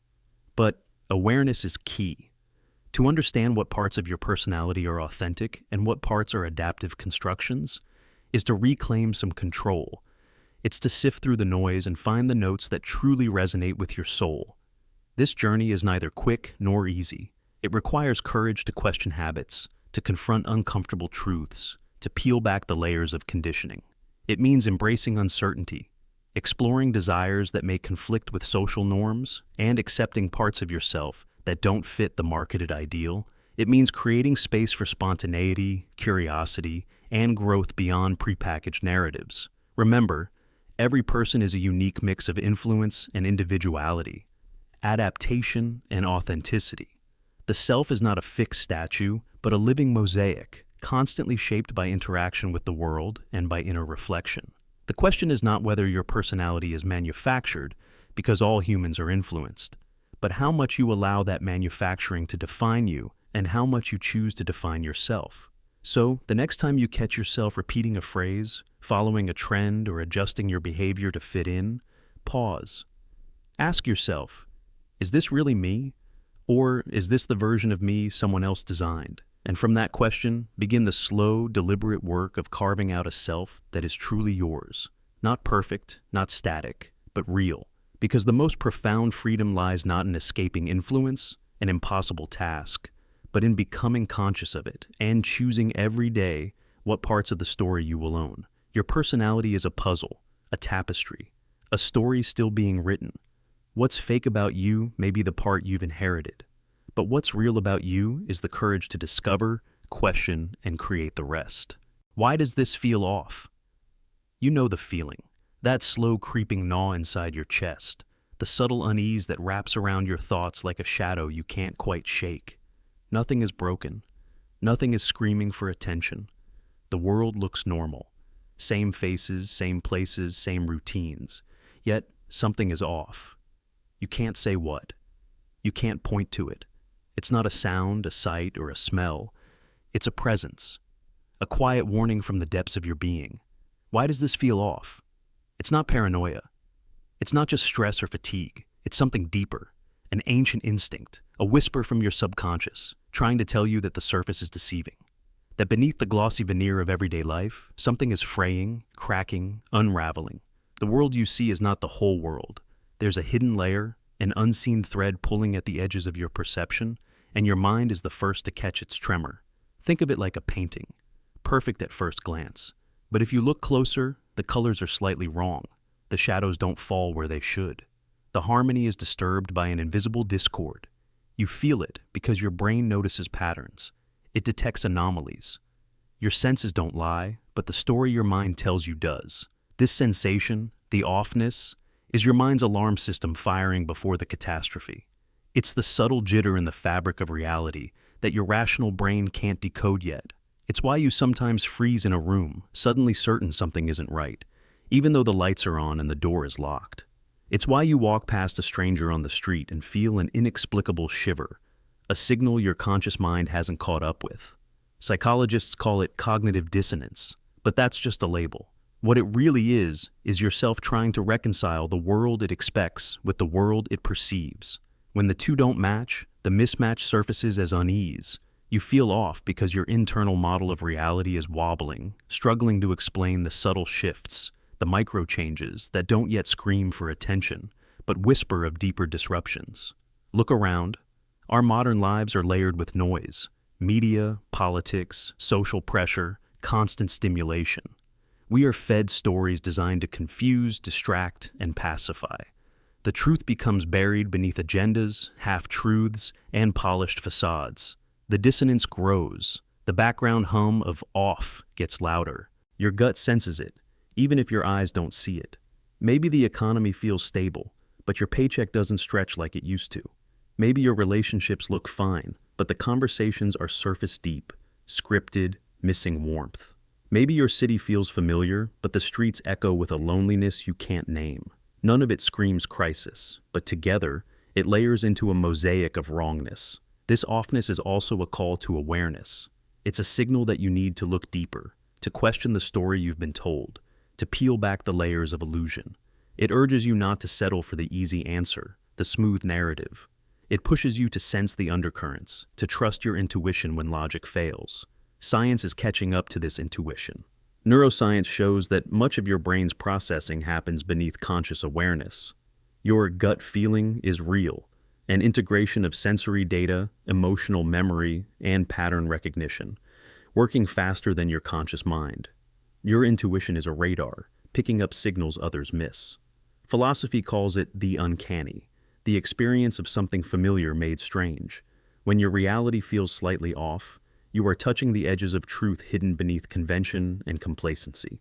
The world you see is a story you're told, but the feeling says there's more, something beyond the script. The question becomes, what do you do with this feeling? Ignore it, and you risk sinking deeper into illusion. Listen to it, and you begin to wake up.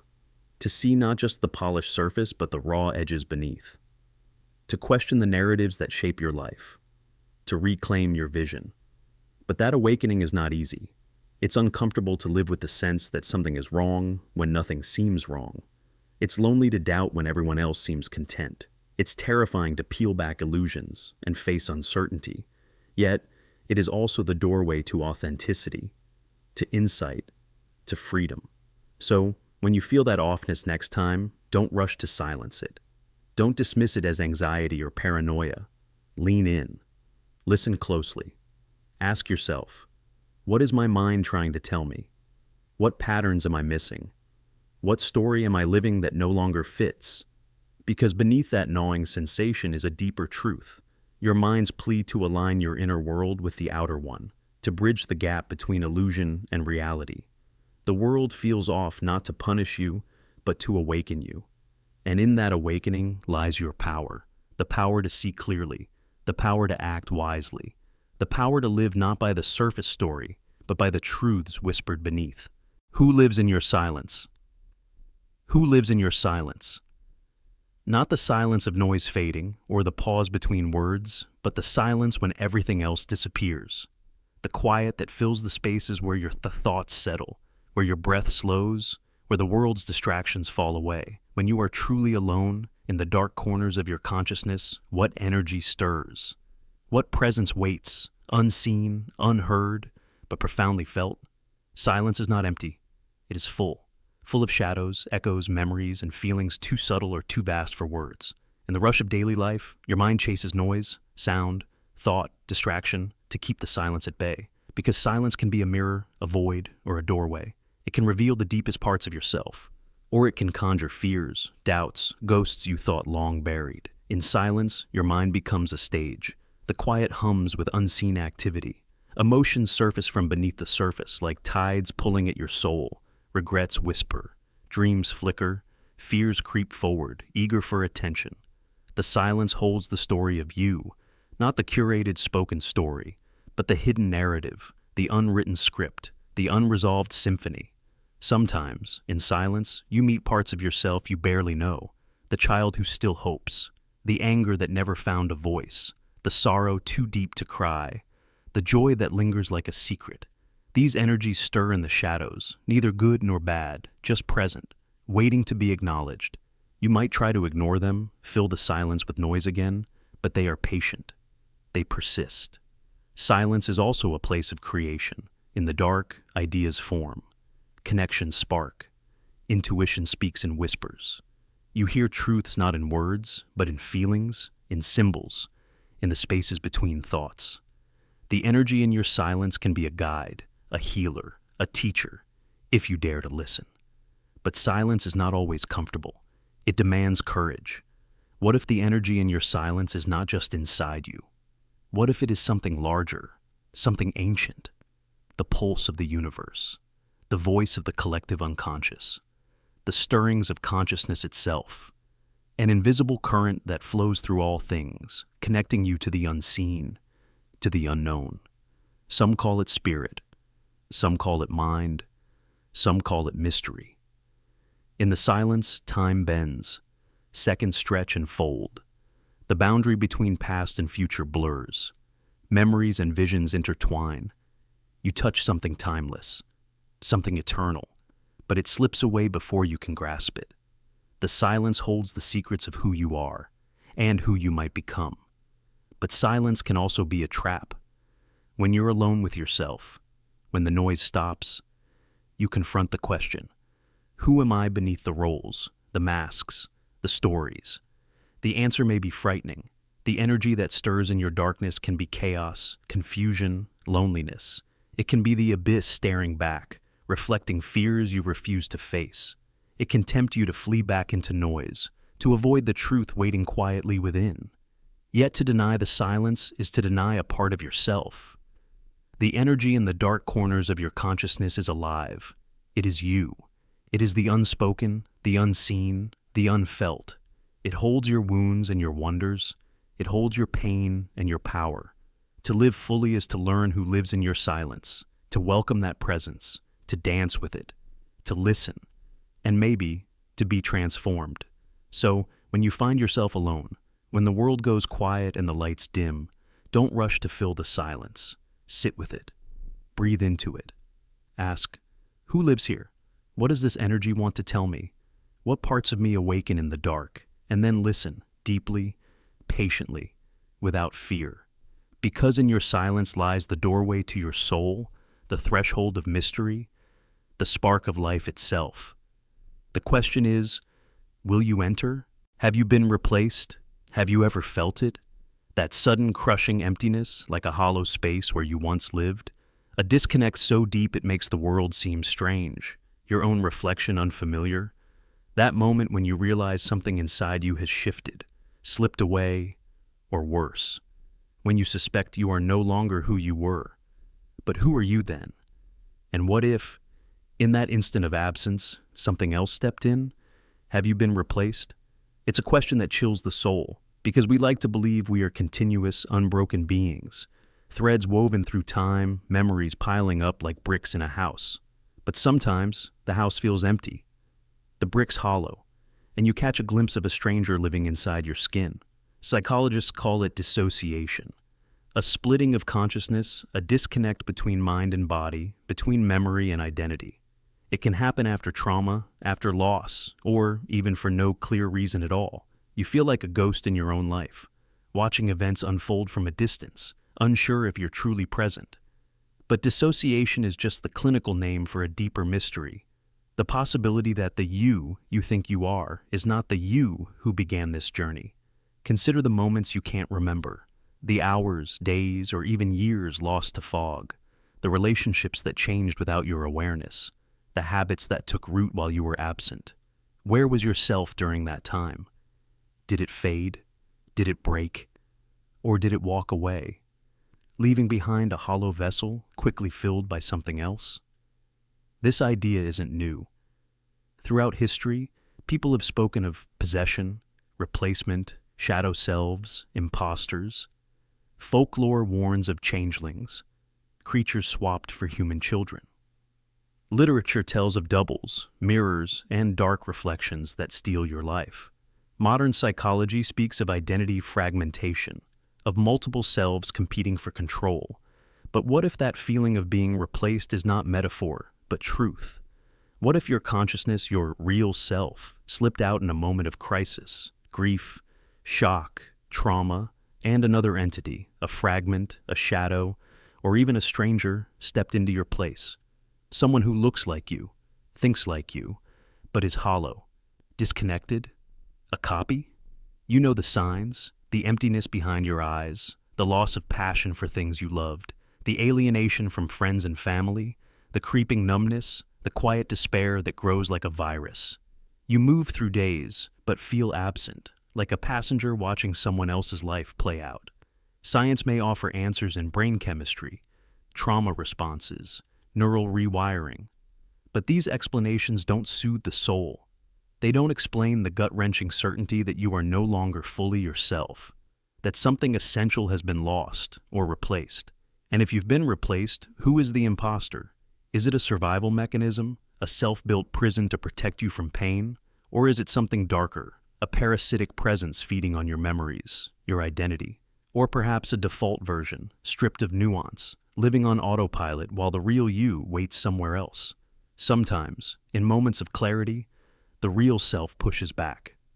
Flickers of true feeling break through the numbness, flashbacks, déjà vu, sudden tears or laughter, glimpses of who you were before the replacement, before the fracture. But these moments are brief, fragile. The imposter resettles, the hollow feeling returns. What can you do? The path back is difficult, often painful. It demands facing what you fled, feeling what you denied, piecing together what was shattered. Therapy, self-reflection, connection, tools to reclaim the lost self. But not everyone finds their way back. Some remain trapped in shadows, ghosts in their own story. This is why the question haunts you. Have you been replaced? Because the alternative, knowing you are whole, continuous, and unbroken, is the only comfort that keeps despair at bay. But beneath that hope is the whisper of doubt, the unsettling thought that your story has a gap, a missing chapter, and a stranger living in your skin. You may never know for sure, but if you do feel empty, disconnected, unfamiliar, if the mirror shows a face you barely recognize, listen carefully. That emptiness may be a door, a signal, an invitation to search deeper, to fight harder, to find the you who slipped away and bring them home. Because no matter how far you've drifted, no matter who or what has stepped in, there is always a chance to reclaim yourself, to break the silence, to shatter the hollow and fill it with life again. And maybe that is the most human struggle of all, not just to exist, but to be truly, deeply, and fully yourself, no matter what you've lost or who you've become. So ask yourself again, have you been replaced? And if so, what will you do to take back the life that's waiting for you, just beyond the empty gaze of the stranger in the mirror? Why does everything repeat? You live your days moving forward, or so it seems. The calendar flips, the clock ticks, the seasons turn. Yet, beneath this apparent flow lies a deeper rhythm, patterns that echo again and again, in love and loss, in fear and hope, in triumph and failure. You find yourself repeating mistakes you swore you'd never make. The same arguments resurface, the same heartbreaks return, the same fears claw at your chest. Why does everything repeat? At first, you blame circumstance or fate. You tell yourself it's coincidence or bad luck. But the loops run deeper. History itself is a spiral. Civilizations rising and falling in cycles of hope and destruction. Generations inherit traumas, ideologies, and behaviors like echoes of the past reverberating through time. You see it in families, in societies, in the world. A perpetual dance where the steps seem the same, even as the music changes. Maybe life isn't a line moving from birth to death, but a circle, or, better yet, a labyrinth. You walk, you think you're progressing, but the paths curve back, leading you to familiar places with new faces. The illusion of forward motion conceals the truth. You haven't yet found the exit. The exit to what? Freedom from the patterns that bind you. Clarity beyond the cycles. A place where you can finally break the loop. This repetition is not just external. Your mind plays tricks, rewinding scenes, rehearsing fears, revisiting regrets. Neuroscience reveals that memories don't just fade. They're replayed, reshaped, sometimes trapped in loops of anxiety or obsession. Emotional patterns harden into habits, turning your brain into a groove that channels your behavior along familiar routes.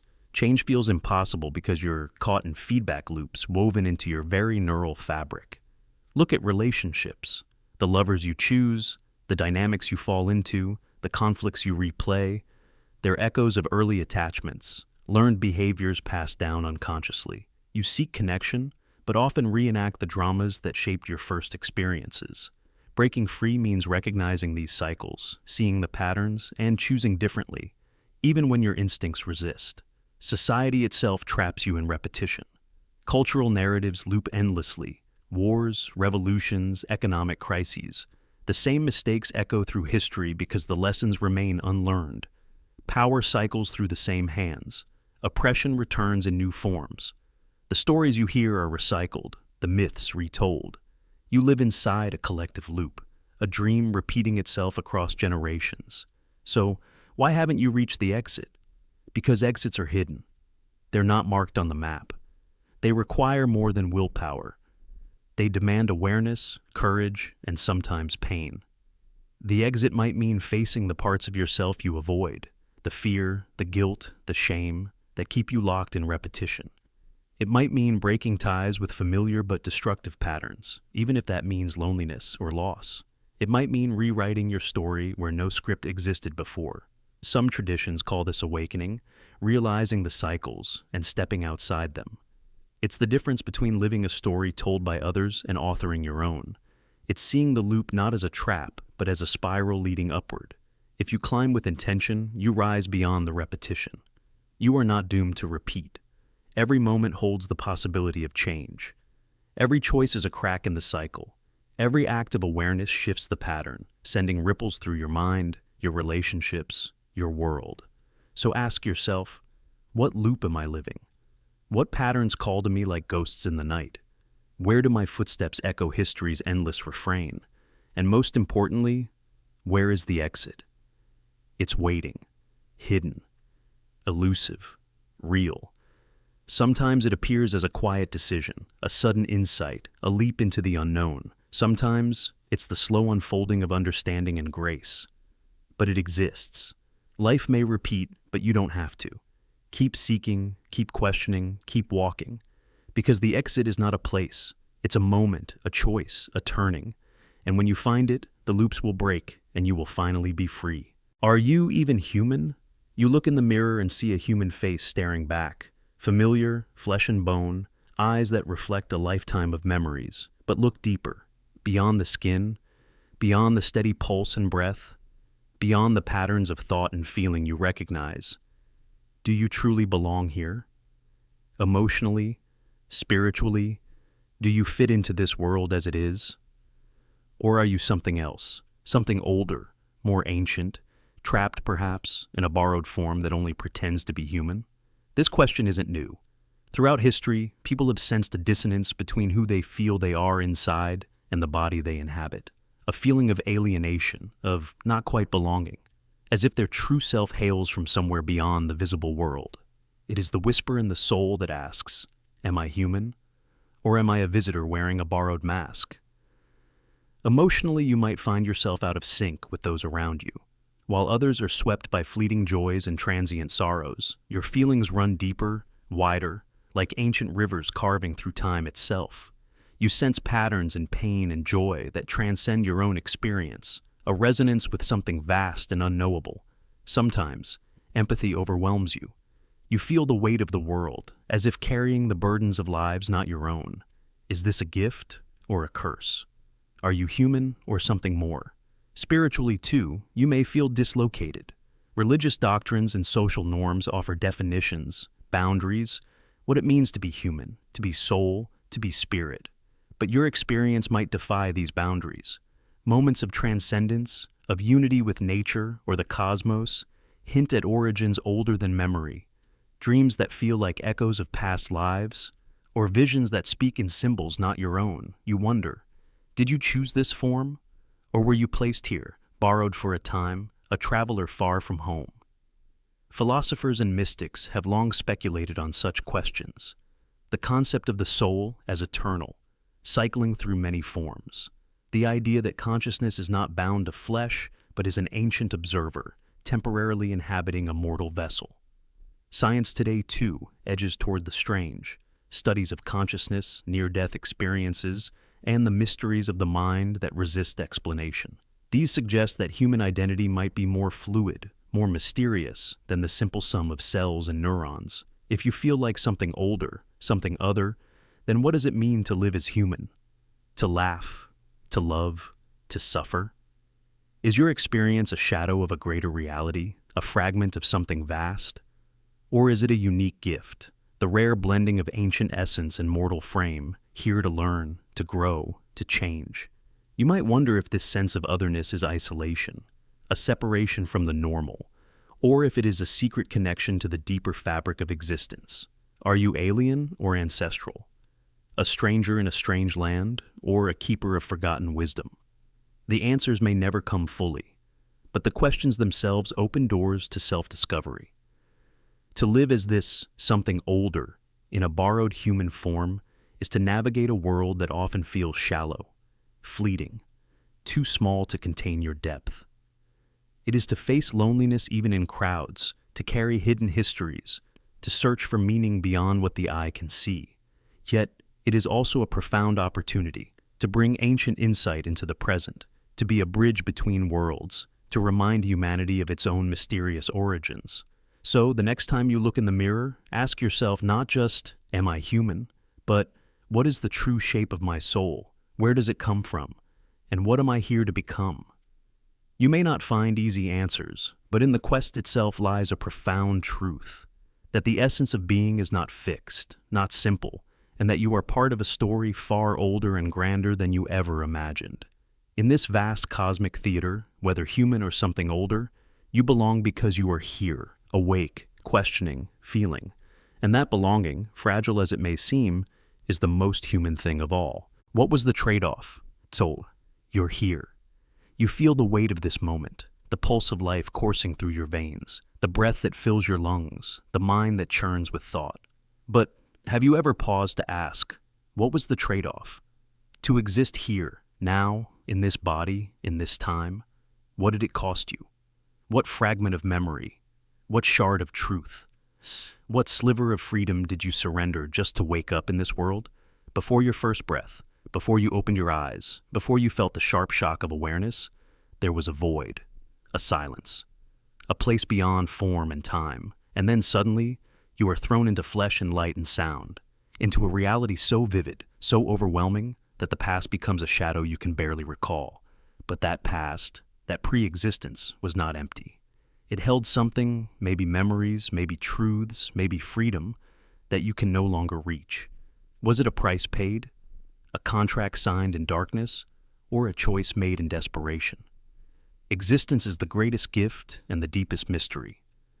To be here is to be tethered, to body, to time, to pain and joy, to the limits of perception. Yet, the freedom of that presence is shadowed by what you left behind. What voices, what knowledge, what boundless possibilities were traded for this form? Were you whole once before you stepped into this maze of flesh and thought? Or were you always destined to lose parts of yourself to the weight of being? You walk through life with gaps you can't fill, forgotten dreams, fleeting instincts, inexplicable longings, all hints of what slipped away. You sense the loss in moments of quiet, in flashes of déjà vu, in the ache for something unnamed. What if that ache is not just yearning, but a signal, an echo of the trade-off, a reminder that the price of existence is a shadow cast deep inside you? Philosophers have wrestled with this question for centuries. Is life a gift or a burden?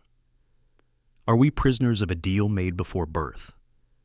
Some say consciousness itself is the cost, that to know is to suffer, and to suffer is the price of awareness. Others believe we agreed to this, that the veil of forgetfulness is necessary, that without loss, life would be unbearable. But what if the trade-off was neither gift nor curse, but a riddle you must solve? Every choice you make, every moment you live, is colored by what you gave up. The freedom to be infinite, the truth of unbounded self, the memory of pure being. You trade them for form, for limitation, for the chance to experience the finite. But the cost lingers in your bones, in the spaces between thoughts, in the silence that sometimes swells around you like a tide. And yet, within this trade-off lies a paradox. In losing fragments, you gain others. You gain the taste of rain, the warmth of love, the thrill of discovery. You gain the urgency of time, the beauty of impermanence, the gravity of meaning. Perhaps the cost is also the reason for the gift. So, what was your trade-off? What did you surrender to arrive here? There is no answer waiting in the light, only the question, heavy and endless, echoing in your chest. You carry it as a secret, a wound, a call, and in that carrying, in that asking, you begin to reclaim what was lost. You stitch the torn edges of memory with moments of presence. You find freedom not in forgetting, but in remembering. Not in what was given up, but in what can still be found. You are here, alive, and the cost of this life is the mystery you carry. And maybe that mystery is the path, leading you back to the pieces you thought were gone, toward a wholeness that defies forgetting, beyond the trade-off itself. Who decides when you're done? Who decides when you're done? Not the ticking of a clock, not the turning of a calendar page, but the ultimate question hanging over every moment. When does your story end? You fear death. It's the great unknown, the final silence, the end of experience. But what if death is not your decision? What if the moment you take your last breath, the instant your heart stops beating, is not a choice you get to make? What if you're on a lease, a temporary tenant in this body, this life, and the expiration date isn't public? What if the leaseholder is someone else entirely? You live your life as if time belongs to you. You plan, you dream, you build futures, your own and others. You mark milestones with birthdays, anniversaries, hopes for decades ahead. But beneath it all is a quiet truth you rarely face. The end is uncertain. The time is unknown. The contract, if there is one, remains hidden, unreadable, beyond your control. Fear of death is the shadow that follows you through every joy, every loss, every moment of breath. It is primal, instinctive, universal. You fear what comes after, what it means for who you are, what it means for the world you leave behind. But what if the fear itself is a distraction, a shield against a deeper mystery? What if the real question isn't when or how you'll die, but who set the timer and why? Look at the bodies around you, the bodies you love, the bodies you fear, the bodies you barely notice. Each one is on a journey with a secret deadline. Some expire young, some linger long, some end suddenly without warning. Others fade slowly, day by day.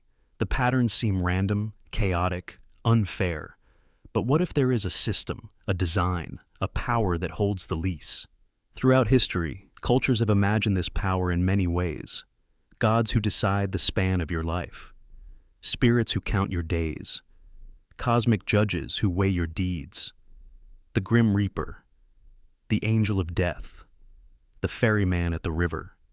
These are symbols of something ancient, the recognition that the final moment is not ours to choose. Science offers a different view. The body wears out. Cells die. Entropy increases. Eventually, life ceases. But science doesn't answer the question of when, only the mechanisms of how. You might live 100 years or 100 days. The clock ticks, but it is silent on the lease. What if the leaseholder is hidden in plain sight?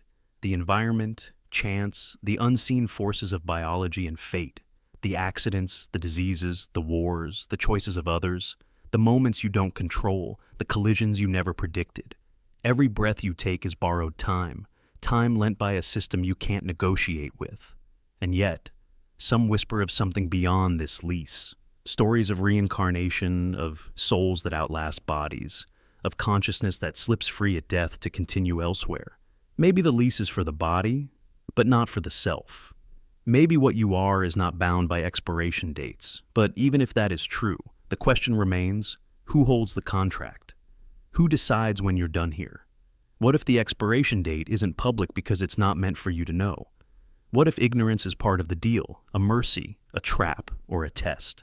Does the fear of death control you? Does it shape your choices, your dreams, your regrets? Do you live as if you own your time, or as if you are a tenant, always aware that the landlord might come at any moment? Some find peace in surrender, accepting the lease, embracing the mystery, living fully within the unknown. Others rage against the clock, trying to extend, to defy, to rewrite the terms. But no matter what, the question lingers. When the lease ends, what then? And who holds the pen that signs the final page? Perhaps the most profound freedom is to live as if you decide, even if you don't. To cherish each moment as if it were borrowed and precious, knowing that the expiration date is both a boundary and a blessing. To find meaning not in how long you last, but in how deeply you live. Who decides when you're done? Maybe the answer is hidden in the spaces between breaths, in the silence after the storm, in the quiet acceptance of the unknown. Maybe it's a secret you carry with you, your lease, your mystery, your life.